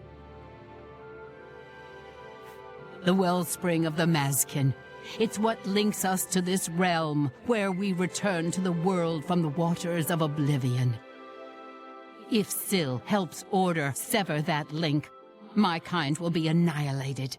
The realm will be lost to us. We must get to the wellspring and stop them. I will follow your lead. The wellspring is at the heart of Pinnacle Rock. Follow the waters to reach it. I am yours to command, Your Grace. What would you have me tell you about it? Pinnacle Rock was given to us by our Lord Sheogorath as a sanctuary and place of restoration. It is our home. It is where our numbers are strengthened, and where we return to the realm from the waters of Oblivion. What else would you ask of me? They are a key part of the ceremony for restoring fallen comrades. The ringing of the chimes is said to help call the souls back to Pinnacle Rock, guiding them to us so they may return to our Lord's service. What else would you ask of me? The wellspring is a cynosure, a place where the animus of lost Mazkin can return to this realm from the waters of Oblivion. The darkness is a frightening place, even to us, and so our Lord has given us this beacon, a light to guide us back to Him. What else would you ask of me? As you wish, Your Grace. What reason could she have to turn on Lord Sheogorath himself? She must know that he will find and punish her. We will catch her, and will turn her over ourselves. Her treachery cannot be allowed to stand. The waters of Oblivion lead us to the wellspring, where Lord Sheogorath has given us a place to return to his service. We now must press on further to help release the Order's hold on Pinnacle Rock. Apparently, if the Order severs the link to the Wellspring, the Dark Seducers will be annihilated and won't be able to travel back to this plane of Oblivion anymore. Together, Adeo, Delora, us, and the rest of the Dark Seducers run through into the third zone, the Hall of Devotion. We hear a pained wince behind us and turn around to see the Dark Seducers petrified. No, the Wellspring. They've stopped it up. You must make it to the Wellspring and let the waters flow. With that, Delora becomes petrified too, and now we're left all alone to reactivate the Wellspring. Zone 3 contains 7 Knights of Order and 4 Priests of Order. None of these enemies are particularly difficult, but when they gang up on us all together, that's when it becomes a little tricky. Interestingly, I find we have an easier time fighting the Priests of Order than the Knights.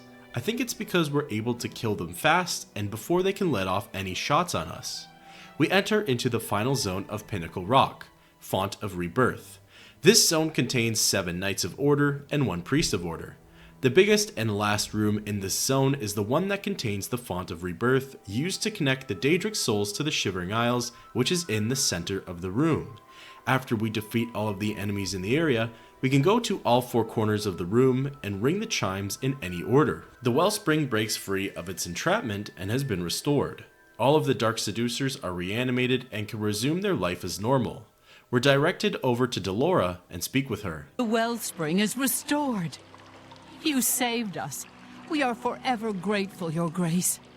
Please allow me to teach you this spell, so that you may summon our kind to you in times of need. Also, accept this gift of armor. It is the least I can do to show thanks for your help.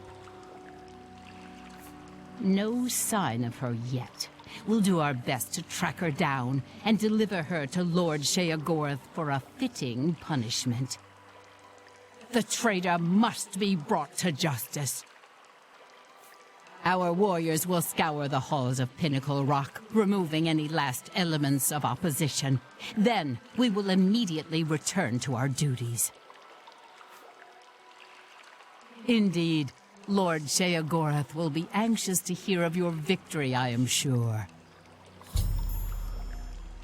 Your Grace has restored the Wellspring and saved us. For this, we thank you. We're gifted Dark Seducer armor. It's not as good as our Dwarven armor or as stylish, but we appreciate the gesture nevertheless, thus ending the quest, the Helpless Army.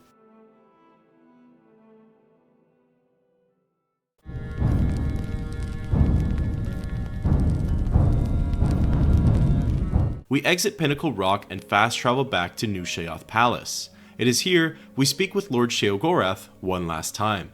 Time.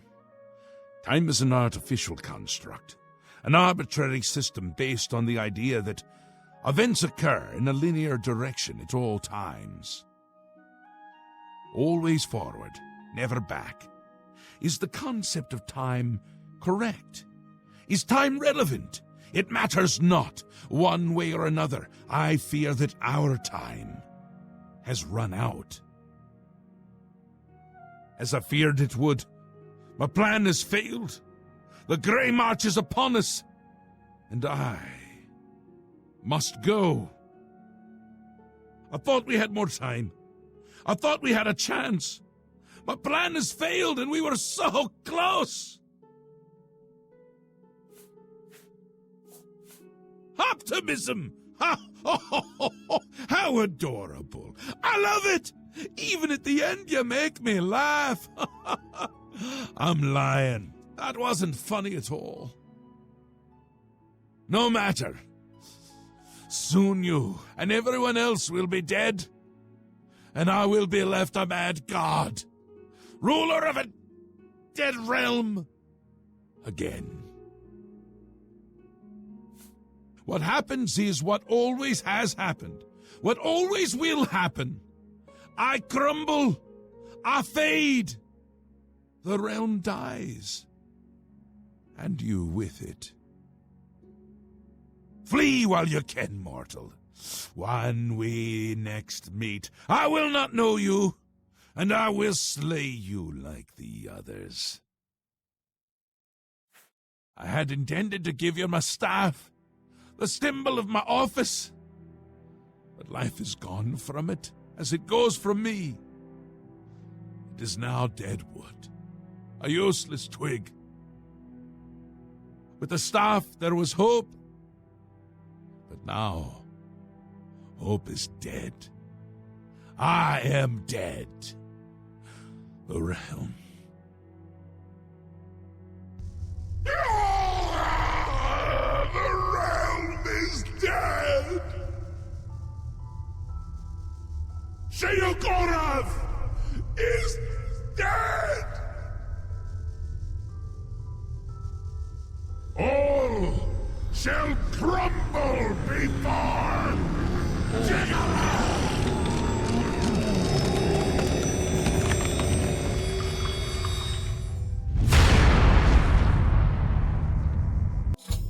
Sheogorath has transformed into Jyggalag and disappeared.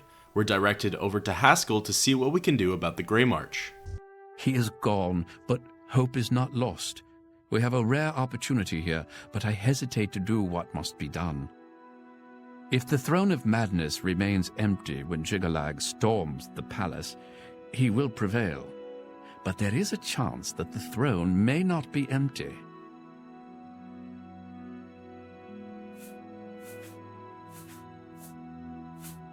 Why, you will, of course. It has always been Sheogorath's intent to raise you to sit upon the Throne of Madness. True, but perhaps you can hold the throne, provided that you possess the proper symbol of office, namely the Staff of Sheogorath. Unfortunately, when Sheogorath faded, the power of the staff faded with him. It must now be remade. The staff is the symbol of power in this realm. He who rightfully holds the staff may hold the throne of the Shivering Isles. However, the secrets of its construction are lost. That which is lost can be found again. There is one being in the Shivering Isles who may be able to assist you in the construction of a new staff. The ruins of Knife Point Hollow once served as a great library. There you will find a door. Behind that door you will find the answer you seek. Although I hesitate to guide you towards this path, the secrets of the past will surely aid Jyggalag, but I fear that we have no other choice. Be mindful of what you find there. The library is a thing of order, and it will still serve that end. Take this crystal. It contains the power to open the sealed door. Inside, you will find the final remnants of the library. While not the source of the Daedric Prince's authority, each Daedric artifact provides that prince with a measure of power. Lord Sheogorath chose you to sit on his throne. With the staff, you may be able to do just that. The obelisks operate by reflecting and focusing energies in order to create a portal to this realm. They can be overloaded and rendered inert by placing the crystalline hearts of the knights into the obelisk itself. Each heart will increase the power of the obelisk until it eventually overloads and shuts down, closing the portal.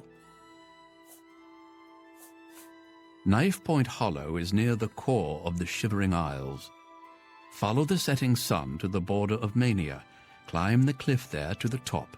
At the peak, you will find Knife Point Hollow.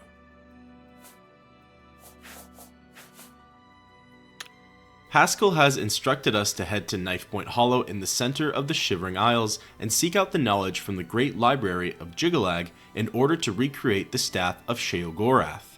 Looking at our map, it appears that traveling to Bliss is the easiest and quickest way to access Knife Point Hollow. We fast travel over and run the rest of the way to the Great Library. Arriving at the entrance and entering inside, we're faced with one single enemy, a Sown Flesh Atronach. After its defeat, we follow our compass arrow further along the ruin. Eventually, it leads us to an ancient door that's sealed shut. By interacting with it, we place the knife point crystal into it and the door opens. On the other side is a strange sight. An old man in robes is sitting in a chair. He's all alone and there isn't much else in the room, and he's not hostile towards us. We approach and speak to him. I have been waiting for you, Your Grace. This day, as all days before and after, is well known to me. There are no surprises to Dias of Mytheria. Sheogorath has fallen, and you seek the means to foil the machinations of the Prince of Order. You seek the throne of madness. However, no mortal may sit upon the throne without the staff, so here you are in my prison, seeking to supplant the one who placed me here. If you wish to take the place of Sheogorath, then ask me what you will. You were expecting a book, an ancient tome filled with the secrets that you seek. But instead you have found me, the last remnant. Individuality is an illusion. The details of my existence are no more important than the history of a stone. However, if you insist, I once served as the keeper of the great library of Jyggalag.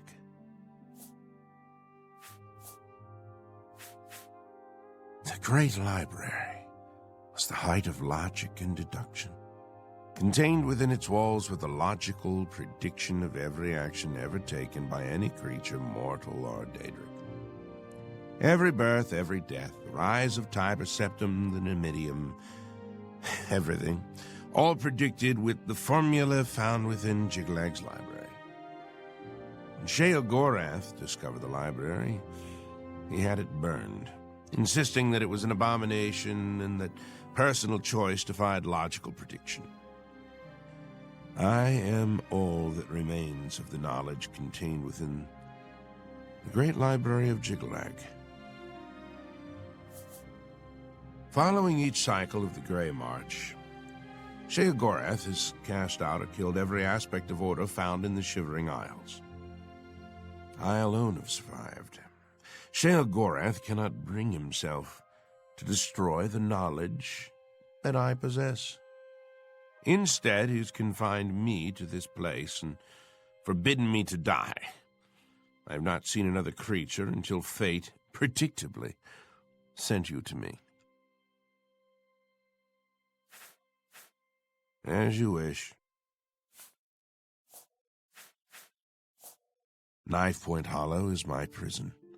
As the great library, it once contained all the knowledge in creation. However, spare me your grief. My imprisonment is as meaningless as my immortality. Time and place are nothing. Constructs of a feeble mortal mind attempting to categorize and understand the world around it. If you were one of the fortunate few, you would one day understand and accept this. However, you are not, and you will not.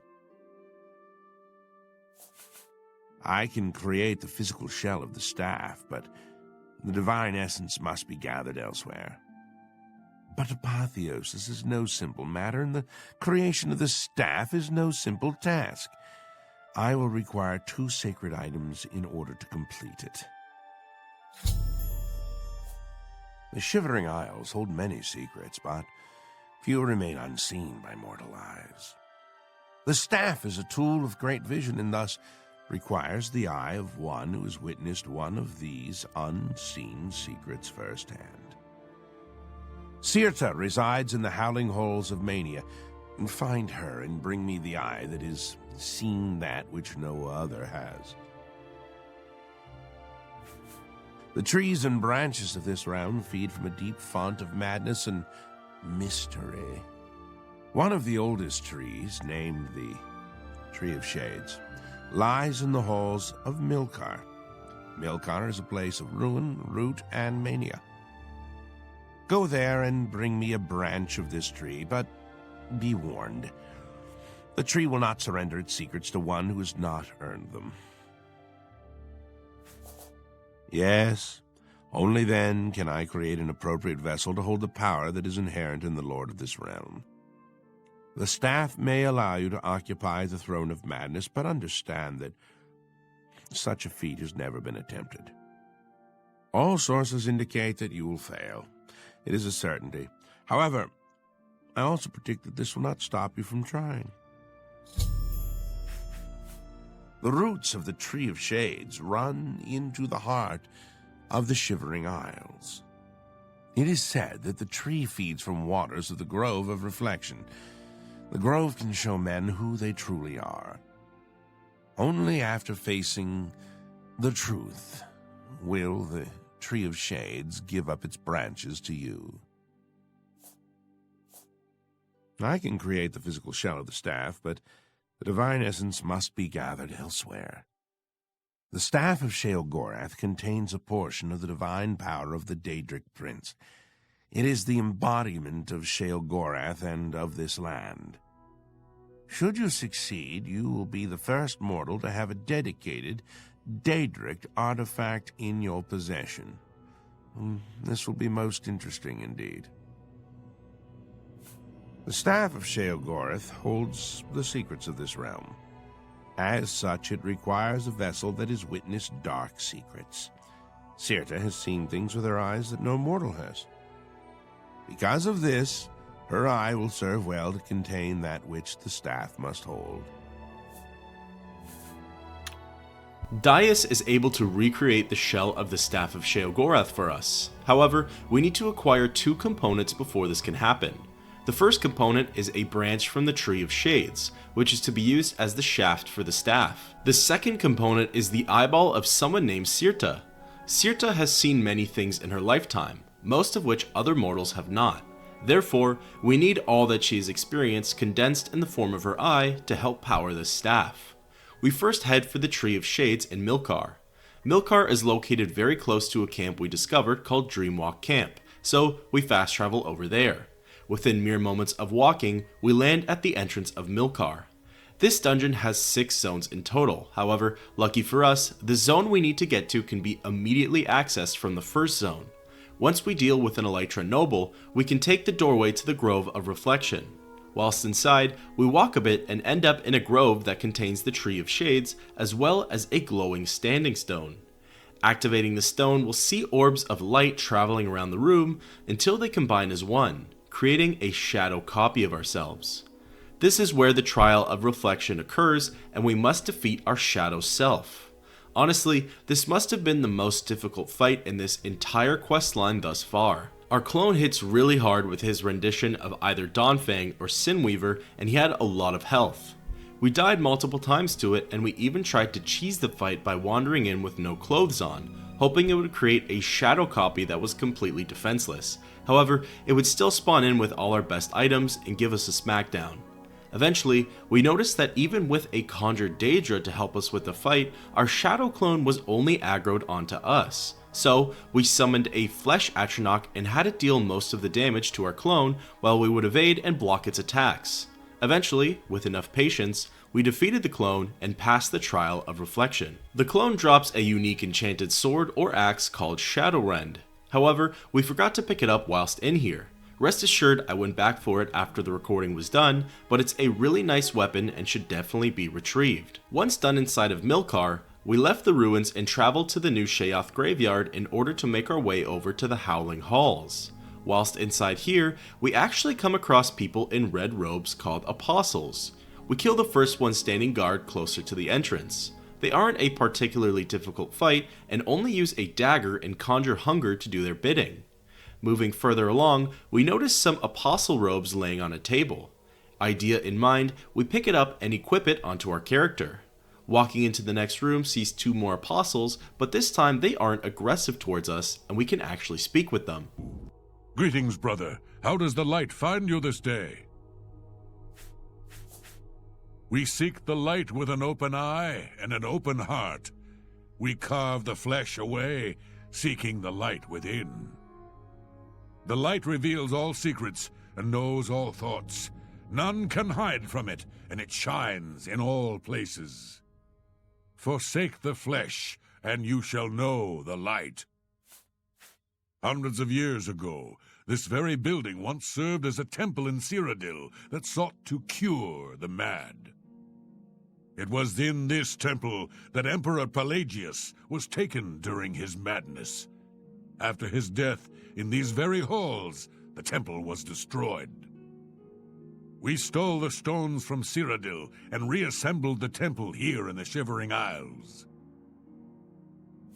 Cirta is the Lightbringer. She has seen things that we can only imagine. If you are to join us, you must speak with her. Whoever these people are, they sound like a cult of mages that likely shouldn't be messed with. And best of all, Cirta seems to be their leader, something called the Lightbringer. We make our way into the next area and get called out by a Khajiit for not being a part of this group. Before we kill him, we decide to speak with him to hear him out. You do not belong here. You are a stranger. No, you do not understand. Put away your weapons. I mean you no violence. Perhaps you can help me.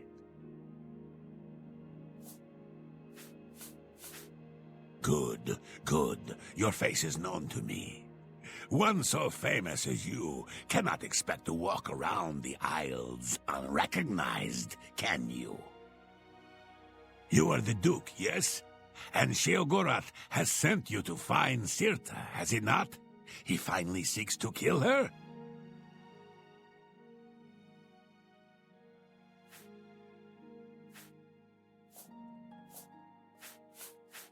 Still, for whatever reason you are here, you mean Cirta ill, yes? Don't bother refuting me, I know the truth. Yes, I do. But there are those of us here who want her gone as well, yes. Those of us who think that maybe we could lead better than she does. So, if you will help me, I will help you.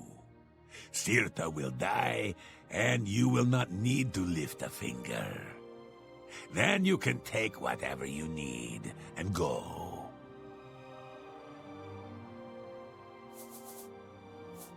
Too long Cirta has led us here.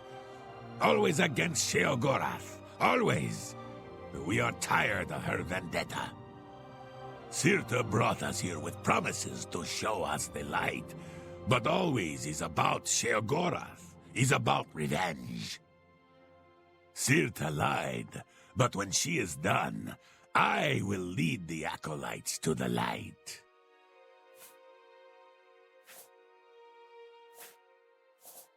In truth, Cirta is weak. She needs all the able bodies she can get. This is why you are able to walk in here wearing our robes and not be harmed. Always she wants to strike at Sheogorath. She needs people, and she leads them here with lies. I require weapons. For myself and for the apostles that will help me do the deed. But Cirta already is suspicious of me.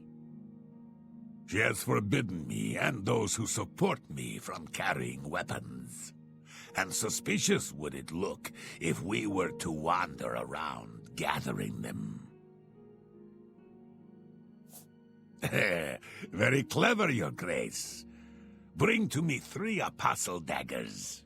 Cirta must be slain with the weapons of the light, if I am to take her place. No other weapons. But you must be discreet. Do not remove the robes, or you will be attacked. Even I will have to kill you, so I do not draw more suspicion to myself. And be cautious of killing my allies. I cannot forgive that crime. You will know them, as they are also forbidden to carry daggers. Will you help me bring the apostles to the light, and help yourself? Good, good. Bring to me the daggers. Then kill Cirta we will. Cirta is a fool and a liar. She allows her hatred for Sheogorath to interfere with our journey toward the light. She must be stopped. You don't have the daggers yet? Time is growing short. Do whatever you must to get them. A lot of history has this place. It was I who led the apostles to steal the stones from Cyrodiil when the original temple was destroyed. We rebuilt it here, as it was when it hosted its most famous guest. Sometimes at night, I can still hear Emperor Pelagius screaming. Cirta promised to bring us to the light. It is a way, a promise of a better future, free from the shackles of Sheogorath. The light is knowledge, she says. Forsake all ignorance and morality in favor of the light, she teaches. But what does she do? She sits in her chamber and dreams of revenge against Sheogorath. She is a liar and has stolen our lives. Soon we will seek the light without her. Rekindling wants to help us kill Cirta. We agree to form a partnership and think about where we can find 3 daggers. Conveniently for us, there were 3 apostles in the areas leading up to Rekindling. So, we can loot the dagger off of the one we already killed, and then slay the other 2 apostles to take their daggers. It doesn't take much effort to kill the apostles. Like I mentioned before, they aren't very tricky fights, and they also didn't bother grouping together to attack us. Once all of the daggers are secured, we go back and speak with Rekindling. Have you brought to me the daggers? You have them, do you? Give them to me. I thirst for Cirta's blood. Tonight, the light will shine for us all. Tonight, Cirta's time comes to an end. Rekindling moves quickly, and we follow him through the Howling Halls. Eventually, he makes his way to 2 other weaponless apostles and says this speech. Take these daggers, slay her, and at last we can be on our path to true enlightenment. Here you are, my brothers. At last we will be rid of Cirta. Come, now is the time. We're once again on the move, following the 3 outcasts to their leader and our target, Cirta. We race through some doors and hallways and find ourselves in the chambers of their leader. All 4 of us surround her, and she begins speaking. Rekindling? You come to me with blades drawn? What is the meaning of this? I come to relieve you of your torment, dear Cirta. No more lost memories, no more pain, no more misleading us. To the void we will send you, and without you, we will gain the light. You fool! I am the light. Come if you dare. I will cast you into darkness for all eternity. I will cast you into darkness. A chaotic fight breaks out, and hungers are summoned by every apostle in the room. It's 4 against 2 in our favor, so I didn't see us losing this battle. The 3 apostles focus on Cirta, while her henchman, Luminary Kaz, makes a run at us and begins attacking. He was easy to defeat with our charged Duskfang and his simple dagger. Cirta fell before we could even lay a finger on her, and soon Kaz did as well. Looting her body, we find the eyeball that we need, among other things. We speak with Rekindling one more time.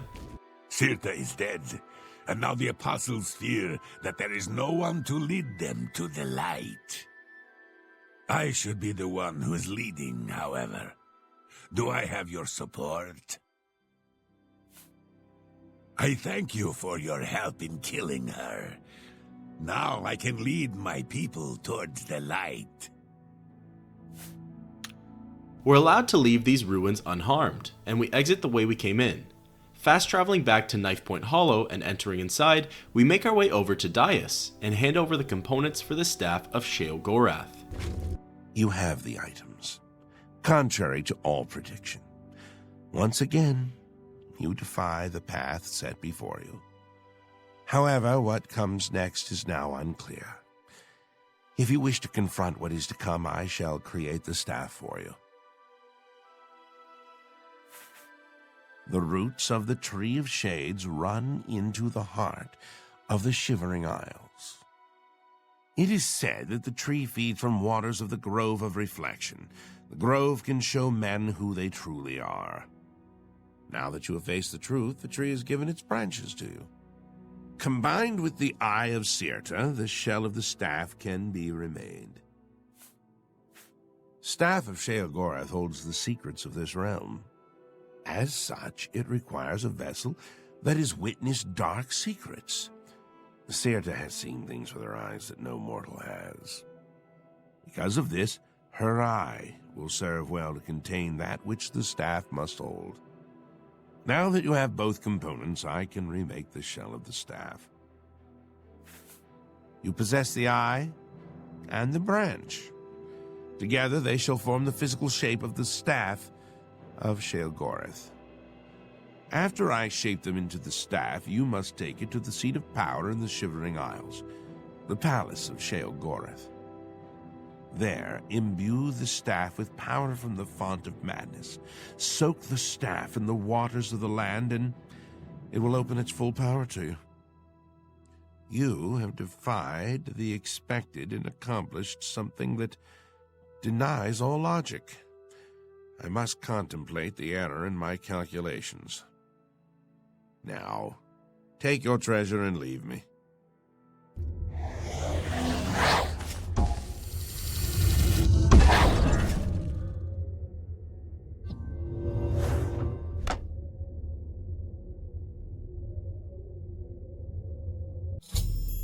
Now, all that's left to do is bring the staff back to New Sheoth Palace and tap into the Tree of Madness's power in order for us to become the new Prince of Madness. We make our way into the castle and interact with the altar behind the throne. However, something's wrong. The font of madness won't imbue its power into the staff. We're directed over to Haskill to see what's wrong. You're back. You may have noticed that we have a bit of a problem. Order. The taint appeared only a short time ago, but it has spread quickly. I fear that soon we will all be serving a new master. Yes, his agents must have found a way to poison the font with order.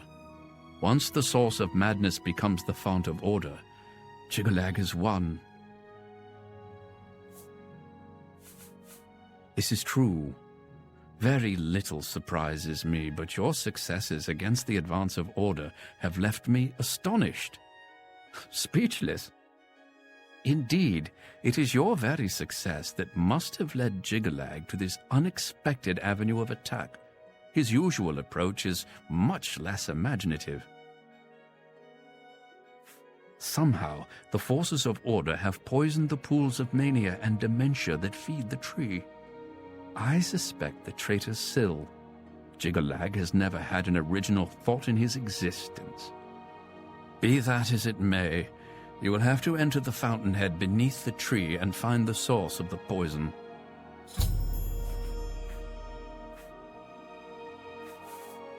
The font flows with the sap of the Tree of Madness, which it draws up from deep beneath the palace.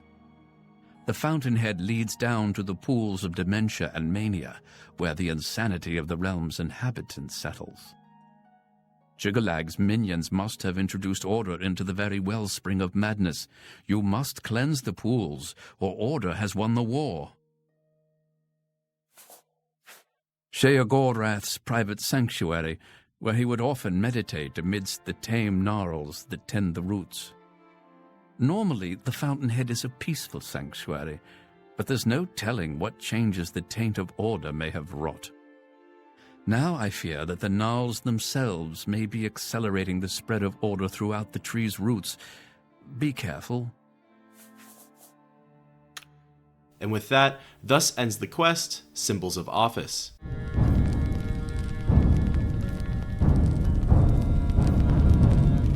Haskill tells us that we need to destroy the Order's influence on the Tree of Madness by defeating every Order member and cleansing the pools of dementia and mania. We make our way down into the fountainhead.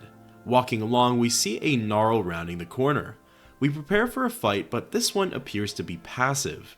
It actually walks over to a root door infested with crystals and opens up the way for us. With the help of the gnarls, we shouldn't have any issues at all going through the fountainhead and cleansing the pools of the Order. Whilst down here, we do encounter some hostile gnarls. These ones have a grey glow to them and have clearly been influenced by the Order. They come in the forms of saplings and rootbenders, saplings being the easier of the two to defeat. There are 3 zones altogether to the Fountainhead. The first one is a large maze-like area and contains 4 Priests of Order, 1 Gnarl Cultivator, which helps us to open the crystallized doors, 4 Gnarls belonging to either Dementia or Mania, and 6 Gnarls belonging to the Order. What I didn't know while playing through this quest was that the Priests of Order drop something called Shards of Order, which can also be used to open the crystallized doors. The whole time we stood around and waited for an untainted Gnarl to clear the path for us. The next zone we wandered into was the Pool of Dementia. This zone contains a large body of water in its biggest room. Standing in the body of water is a tainted Gnarl and 3 Priests of Order surrounding a crystal obelisk. We get in closer and the foes aggro onto us. The Gnarl was the hardest of the enemies to defeat as it had the most health to deal with and has the ability to hit hard. The priests occasionally cast shock spells that affected our health quite a bit, but with some perseverance and a lot of swinging away with Dawnfang, we eliminated all of the Order present in the Pools of Dementia. We receive a quest update and now it's time to go to the next area. The next zone is the Pool of Mania. This zone also contains a large body of water with a massive crystal obelisk sticking out of the ground in the center of the room. This time, we spot 3 priests directly surrounding the crystal, but there's a 4th standing atop a platform, seemingly a leader of some sort. As we get in closer, we recognize that voice as well as their appearance. It's the former Duchess of Dementia, Syl, just as Haskill had suggested. The 3 priests aggro onto us and we summon a Golden Saint for aid. The Golden Saint takes all of the heat and we individually pick off the priests one by one. After all of the priests are dead, Syl spirals even further into her paranoia, albeit slightly justified, about how we've come to replace her and that her trust was misplaced in us. She wields her legendary warhammer called Nerve Shatter, which has the enchantments of shock damage and weakness to shock. Together, the Golden Saint and us slash away at her. Even though she has a pretty impressive weapon, her health does not follow suit and neither does her damage. She falls rather quickly to our blades, and we get a quest update saying that both the pools have officially been cleansed. We can now leave the Fountainhead and head back up into the palace to once again imbue the staff of Sheogorath with the Tree of Madness's power. On our second attempt, we receive a quest update that it has worked and we officially gain the power of Sheogorath. Right away, a Golden Saint runs up to us in haste and delivers a message. My lord, our Mazel Zuda sent me to find you. She requests your immediate assistance. I don't know, my lord. She only said it was a matter of the gravest import to the security of the realm. Thus ending the quest, The Roots of Madness.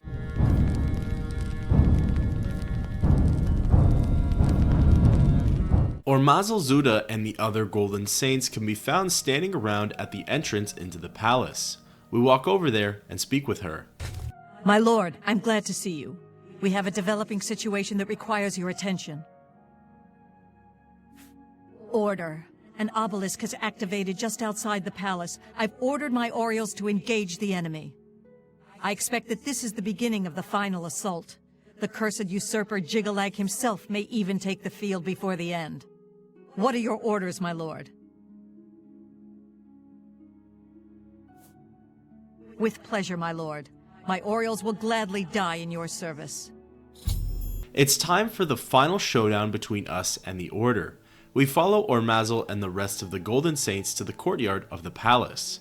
We see that the fighting has already begun, and 2 giant obelisks have been activated and are releasing their power and members of the Order onto the castle grounds. Several Knights of Order and Priests of Order charge in at us for the attack. We whip out Nerve Shatter to test our abilities with this great warhammer. Even though our blunt skill is really underleveled, the enchantments and our strength attribute carry us through and it delivers damage to our foes rivaling that of Dawnfang. After slaying each Knight of Order, we go into their inventory and loot their hearts in order to shut down the obelisks. After 3 Hearts of Order have been placed into an obelisk, it begins to malfunction and explodes, rendering it useless and unable to bring in more Knights of Order. We move along to the second obelisk and go through the exact same motions. This way, the Golden Saints and Dark Seducers won't become overwhelmed by the forces of Order. Once both obelisks are destroyed, our hope increases that we might yet survive this attack. All of a sudden, a noise can be heard all around the palace, and a bright, blinding light shines down from the heavens. A white beam shoots down, and out comes the Daedric Prince himself, Jyggalag.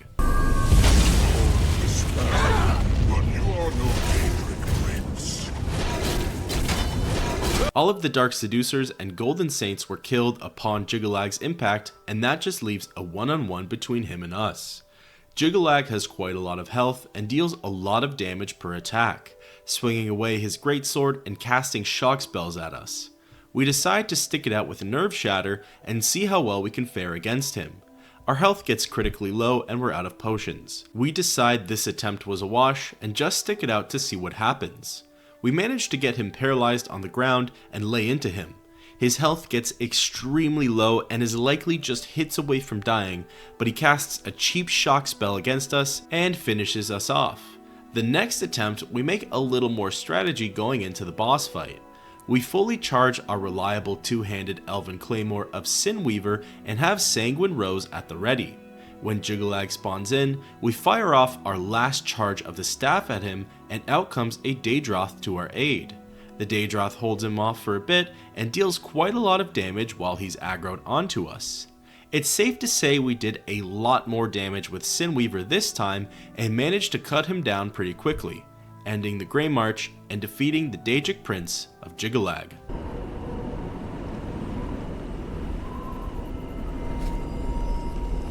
Enough! I am beaten. The Greymarch is ended. For millennia, this drama has unfolded, and each time, I have conquered this land, only to be transformed back into that gibbering fool, Sheogorath. It was not always so. Once I ruled this realm, a world of perfect order. My dominion expanded across the seas of Oblivion with each passing era. The other princes, fearful of my power, cursed me with madness, doomed me to live as Sheogorath, a broken soul reigning in a broken land. Once each era, I was allowed my true form, conquering this world anew. And each time I did, the curse was renewed, damning me to exist as Sheogorath. Now, though, you have ended the cycle. You now hold the mantle of madness, and Jyggalag is free to roam the voids of Oblivion once more. I will take my leave, and you will remain here, mortal. Mortal, king, god, it seems uncertain. This realm is yours. Perhaps you will grow to your station. Fare thee well, Sheogorath, Prince of Madness. Thus ends the quest, The End of Order.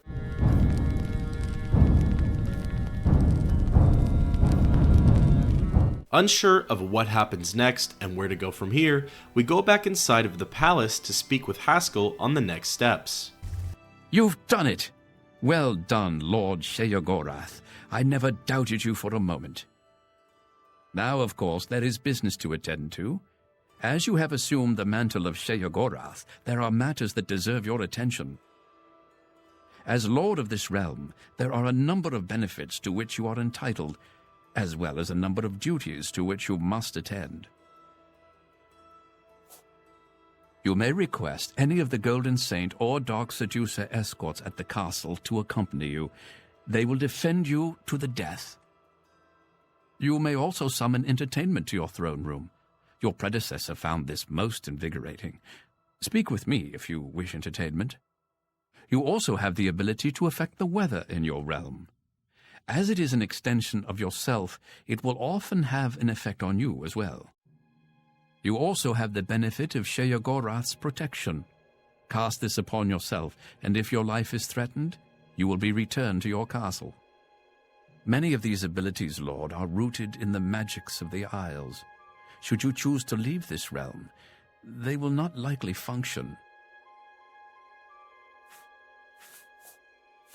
You wish entertainment, my lord? Of course, sire. Yes, is there something you require? Your first duty is to attend to the needs of your subjects. You will find that there are constant threats to the residents of the Isles. Your job is to protect them, either by dealing with the matter yourself or sending your armies to take care of it for you.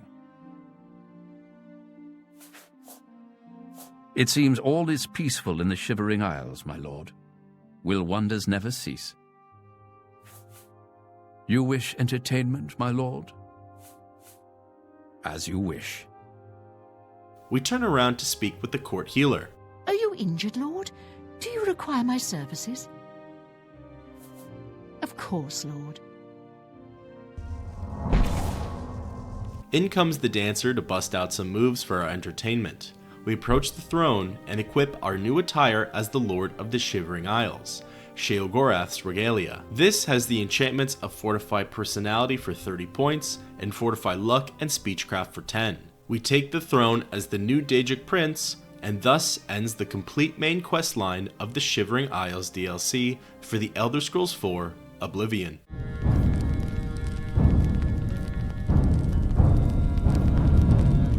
So now, we're officially the new Daedric Prince of Madness, Sheogorath. Well, sort of. We're more like a stand-in, as Jyggalag was technically Sheogorath and vice versa. We're granted full power over the Isles, and it comes with its perks. We can change the weather, we command both armies of the Mazkin and Orioles, we can tell Haskill to give us entertainment, the forces of order have been permanently removed from the Isles, the flame of Agnon can be moved around from Dementia to Mania, and a myriad of other benefits come along with it, like the ability to teleport back to the palace in times of need. We also have access to the Sword of Jyggalag, which is behind the throne on a podium. We can use the Staff of Sheogorath, which is quite handy. It freezes all attacking opponents in place for 15 seconds, and gives us either a combat advantage or the ability to flee. Finally, we can ask either a Golden Saint escort or a Dark Seducer escort to travel around the Isles with us and offer their protection. So let's talk about the main questline as a whole. I honestly have only positive things to say about it. The whole aesthetic and scenery of the Isles was amazing to experience. The contrasts of Mania and Dementia were a really nice touch, along with the vastly different cities of Crucible and Bliss. Everything about this DLC was a breath of fresh air. Whole new dungeons, whole new landscapes and cityscapes, NPCs that are the exact opposite of dull, and even more interesting and unique lore offered through the Mazkin and Oriole conflict, along with Sheogorath himself. The star of this entire questline was without a doubt Sheogorath. Hats off to the voice actor and his performance because it was just so captivating. I could listen on and on for hours hearing his anecdotes and speeches. I thoroughly enjoyed the pacing of the DLC, how we start off simply trying to get out of the fringe and beyond the gates of madness. We work our way up to dealing with the houses of Dementia and Mania to becoming the Duke or Duchess ourselves. Finally, we end off with actually becoming Sheogorath, the Prince of Madness, and ruling over the Shivering Isles. My favorite quests, as per usual, are the ones that require speechcraft, cunning, and conspiracy, and there were certainly no shortage of those in this questline. The torture chambers of xedillian during the quest, baiting the trap, will hold a special place in my heart for their creativity.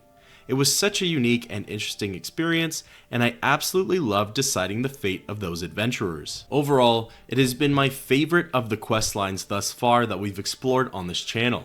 It's honestly difficult to pick parts of it that I didn't like, and I have to think really hard on them. To be really nitpicky, super subjective, and likely in the minority, I did find some of the dungeon crawls and fetch quests to be a little too long.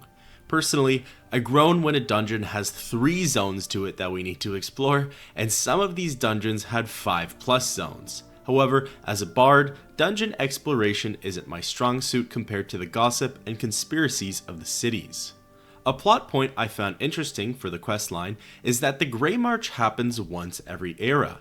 If that's the case, and as explained by Sheogorath many times, Jyggalag will simply transform back into the god of madness anyways. So, apart from breaking the cycle altogether, I didn't find the stakes in losing the war that big. In theory, we could have just left the Shivering Isles during the sweep of the Order and returned once Jyggalag was through with his destruction, once we sought to do so. I guess to sum it up, the dangers of Mehrunes Dagon during the main quest feels way more threatening than Jyggalag did in this one. Sheogorath even says it himself that at the end of every Greymarch, he just simply picks up the pieces from where they broke off and rebuilds the Shivering Isles. However, I do understand the urgency from the prince and its citizens on not wanting to have everyone on the Shivering Isles wiped out. Plus, it's not really in our character's nature to let these events go by the wayside without interfering with them. Honestly, other than me being really nitpicky about these things, I can't really think of anything else that I dislike or felt like needed improvement. This was the first time I had completed this questline, and I'm very happy to have gotten to experience it with you all. As per usual, we made 5 separate parts of this questline and 1 long form master video which will be coming out shortly, or in other words, you might be already watching it. Here's to the next journey in traveling back to Cyrodiil or helping out the citizens of New Sheoth, whichever we decide is best. Until next time, keep on adventuring.